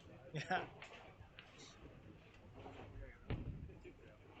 And That's Yeah, Robin is on 3 and 4. That's one of the tough pairs on the bowling alley. he Three, actually four, five, six. he actually told me about it when I came here. So there's a funky pairs. For some reason, I can't get lane 4 to hook anything. And now when you think about it, that was also the lane where he missed the head pin. So clearly he already figured out somehow to fake it. I've been told that those 3 pairs on the left side, they are usually most used for open bowling. And when they have the Swedish league and competition, it usually happens from lane 7 to the Yeah. right. Where So you can it have more. may explain a little bit, the lane memory. Yeah. Well, we saw, even though we've seen them high game, but we also seen some people struggling on 17-18, where Carter basically got his first double strike in the last frame, True. where he's one of the top bowlers from previous games. Yeah, we just had the confirmation. The league usually bowls from 13 to 20, and birthday parties happen from lane 1 to lane 6. So it's not that there's French fries and pieces of cake on the floor, because they really have a very beautiful and clean bowling alley in here. But as we say, the lanes have memory, and it really doesn't matter how much you clean the lane, how many times you put the kegel machine there to strip and clean up. I mean, the synthetic lane, it's wooden lane after all, even if it's synthetic. It's particles in it, it's alive, all those atoms, and they have memory as well. They have, even if you clean them over and over again, it's like, I don't know, you have a couple of chairs back in your house, and one is always facing the sun because the window, it's always hitting the sun on one of the chairs, the other one doesn't get any sun. And 10 years later you look at the chairs and they're not the same color, but you bought them the same day, you used them the same amount of times. It's so many factors that actually take, even if it's small, but they take part on what goes on. Usually, I have to say also, this is one of our most successful bowling centers when it comes to the mixture between open bowling and high-level competition bowling. We have many centers where the owner is an old bowler, and you can clearly see that the main objective here is sport bowling. And then we have centers also that are only open for party bowling. And then we have a few centers where they've been able to combine these two in a very effective way. So I would imagine that if you are, like, we have one of the Sweden's best teams here, both on the men and women's side, and clearly they will not go down and try to practice on a Saturday at 8 o'clock in the evening, because then the bowling center will be full of other people. Full packed of open bowling, disco bowling, and stuff like that. Yes, but they can rely on when you come in Saturday morning that the center will be clean and not anything left from that birthday cake you talked about on the approach. So that is one of the main issues we find in Spain at the moment. I would say Barcelona is really in trouble right now. So if anyone out there listening and you have a lot of money you want to invest and you don't know what to invest on, I would say a bowling alley in Barcelona right now would make you win a lot of money, because there's a very big lack of lanes, even for open bowling. We're missing lanes. It's at the moment it's only 3 bowling alleys. it's We're bowling Pedralbes, Splau, and there's another one in Terrassa, which is already like you have to drive like 20 minutes out of the city. And we're talking Barcelona, we are nearly 4 million people now. So the fact that we have, like, let me think, about 45 lanes it's pretty total, crazy. it's nothing. It's crazy. I think we have 8 or 10 bowling centers in Stockholm. That's what I mean. How many people is there? Like 600,000? No, it's still 1.2. 1.2? But still, it's a lot of lanes compared to what we have in Barcelona. And people would say, yeah, but Scandinavia, it's very cold, so they like to be under the roof. Okay, let me tell you, Spain is super hot lately, so we also like to be under the roof and use some air condition. And it's also has to do something with the politics, because right now in Madrid is the opposite. Since they have the government they have now in Madrid, they are so open to do whatever they want to do with malls. They are making malls, so it's like a new mall every couple of weekends. And they put a lot of bowling alleys on those. But Barcelona at the moment, So we're looking for crowdfunding, ladies and gentlemen. If you want to run a bowling alley, you have the manager here. I'm ready to do anything in there. I can open a pro shop. I can do a lot of coaching. I know there's hundreds of bowlers that want to practice, plus the open bowling, plus the DJ staff. You see, I'm selling myself already. Yeah, you're doing a good job. I think it's gonna be pouring in offers. But I'm doing it for the bowlers in Barcelona, not for me because I'm not bowling anymore. My back doesn't allow me. I should use a 10-pound ball if I wanted to bowl now. Okay, back to business. Let's see. Who's making a move? Romania is making a move, trying to move in to get a little bit closer to the cut. So he is right now trailing the cut with 100 pins, but shooting to 99 with bonus would certainly help. We have a very intense match on 7-8 now. Matthias on the way for a 269, and Andre is on the way for a 279. If they both strike out, so that's pretty high games for both of them. Yeah. And it's dangerous for the people under the cut because one of the bowlers is the cut. So if you're on the cut now and then you win with a really high game, you're gonna move the cut quite jump, a lot. Yes, you're gonna jump high. Yeah. And the one who's just below the cut is actually facing Lucas, so it's gonna be a tough game for him, Estonia. And, Malta is having some problems. It looks like Robin is not having the best game, but it certainly looks like he's going to win it, and it can still turn out to be a fairly good game. It still can manage to get up at 220. Oh. At the moment, 220 and the bonus. Yeah. It's very good news for him. He's 30 pins ahead against Malaysia. See, Lucas, 7 pins. So. Ooh, nice messenger from Matthias. On the way for a 269 and forcing Andre to have to double to still be alive.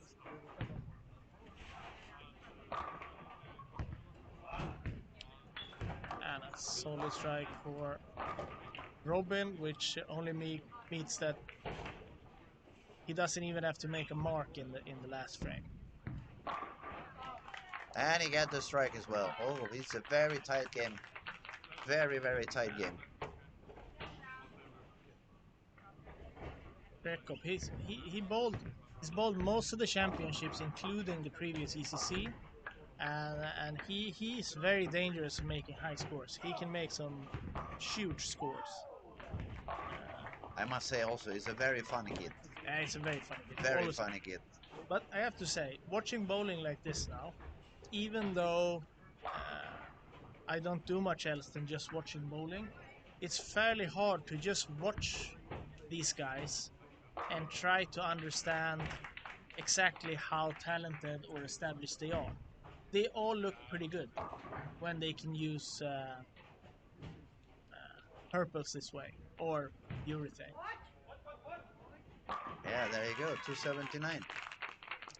Tough loss for Utti, but yeah. I think that he's gonna leave the lanes being fairly happy about that game anyway. But Matthias is lost with 244. Yeah. He's lost with 248. He's lost with 227, and now he's going to lose with 269. Yeah. I think it's better for him to just pretend in his head that he shot 239 and won. And won, yeah. Yeah, that's it. So 240 for Robin, so he's going to remain there. We see Lucas making a big split, but still remaining ahead. Just going to tighten up things a little bit. Robin's going to get closer to Finland. Nicholas had a couple of open frames, but now he's working on a 3-bagger, and on his way to he can fix that to 230 something. 234. That would be a good game, so he would remain up there as well. He can also win still, so that one is quite huge. And he actually wants to win because he's facing Blake, which is standing right below him on the counter. And 268 for Utti. So right now, I think that, where do we have Malta? Malta was having some issues. So he's you can get to 210, but it could also be 180. And so 180 and losing, it's going to be Expensive. It's going to be expensive. Yeah, nice hand for Robin with 247. Yeah. Good job. Let's see. Okay, let's see what happens in New Zealand. He got the strike, so that's going to kill Malta in this game. Because also Carter, if he doubles, he puts some pressure on Walsh to get one more.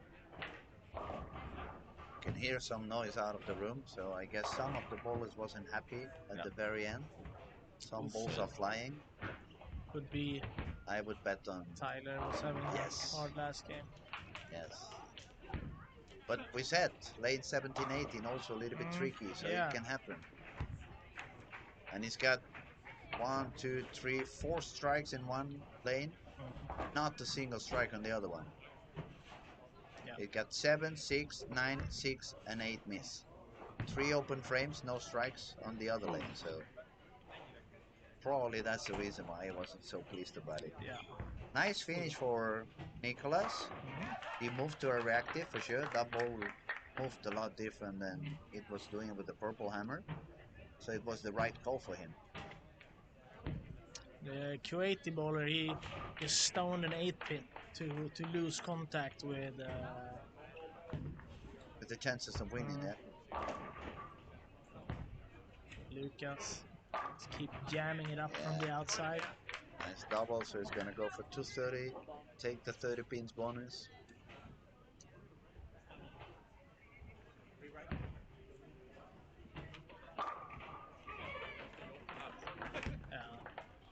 Walsh is still going to beat him with his 240. Or if he needs an 8 spare to and that was a late 4-9 fall, yeah? Well, it will certainly be interesting to see tomorrow how this is going to play out. We're going to have a few guys that's going to be in fairly good condition and a few guys that's going to need a really good day. They're going to need a good night's sleep so they get enough energy for what's coming ahead tomorrow. Today is a weird day here. We call it midsummer. This is the longest night, or the sun, shortest night. Sorry, shortest night, the longest day. The sun never really sets, which is a pretty weird thing. Maybe if you come from other countries, we're a little bit used to it, but it just turns a little bit less day, and then I would say it's beautiful to see so much light, but it makes it very hard to sleep. It does, yeah. It makes it very hard to sleep. I mean, my eyes open up and I'm like, oh, I fell asleep. The alarm didn't go on. It might be 11 in the morning, and then you look at the watch. It's 3 a.m. and it's like, what? But if you feel that we are a little bit jealous that we have this great thing, you can say we get a payback during winter. Oh yes, when absolutely. The sun doesn't come up for 1 month. I mean that is for all of you out there that say that the Earth is flat. Yeah. Okay, if it's flat, the lights up here working in a very weird way for a flat Earth. Normally, you go to practice in the bowling center. It's completely dark. You go in there, you practice for 4 hours, then you go out. It's dark again. I just missed it. God damn it. I remember that feeling. I remember that feeling up there in Mora. That's even worse. Getting into the bowling alley, man, the sun is not up yet. I came so early. No, it's not that early. It's just the sun didn't come up. Yeah. Did a couple of things, whatever. Oh, I forgot something in the car. Now the sun should be up there. No, the sun has gone already. Yeah. You missed it. You just missed it. All right. Thank you so much for today. All right, when we will wait to see the final results to see what the cuts. Yeah, we have one more frame from Ben on lane 9. Yeah, also really strong finish from his side, where he was going for a really bad game, 60 in the 5th frame, and then punched out for 210, and also got the win. So that was that's a nice comeback, isn't it? That was pretty huge because he is also picking up pins against Malta, which is inside of the cut. Okay, we'll give you a last update pretty soon. We just need one more frame so the scores can refresh. And we'll let you know exactly what the standings are and what's top 8 and how far is the cut for those below. We're going to have for sure on the top, it's going to be Finland with 2,164 pins in 8 games. Obviously, that's including the bonus. 244.3 average for him. Robin is sitting happy on second place with 237.6. Then we have Australia because he's won twice the bonus that Matthias did from Norway. Australia bowled 231 average while Norway bowled 241 average. It's 10 pin difference, but Australia has gone 180 pins bonus while Norway is only 90. And if we go down to the cut at the moment, not completed. Hold on, give us a second. But we can. Give it a second. There we go. Yeah. No, Malta. it slipped away again. It went on and then. Yes, Malta is now currently on 8th place with 1890. Number 7 is already 90 pins ahead. So from number 7 and on, it goes like they have a little bit of room for tomorrow. We could say they have a little bit of handicap for tomorrow. Yeah. And then 9th, 10th, they are only 20 and 23 pins to the cut. So they are fairly close. Romania with a very good end. He started a little bit low, but he ended up pretty well. 230, 210, to 20, 240 something. It's 60 pins behind the cut. And 12, now that's going to be a little bit more of a jump. That's 130 pins. So it's going to be a very interesting day again tomorrow. It's been a pleasure to be with you all, guys. Thank you for being there. Thank you for watching. And especially thank you, Robin. Thank you so much. It was a pleasure to spend some time with you. Thank you very much. Thank you.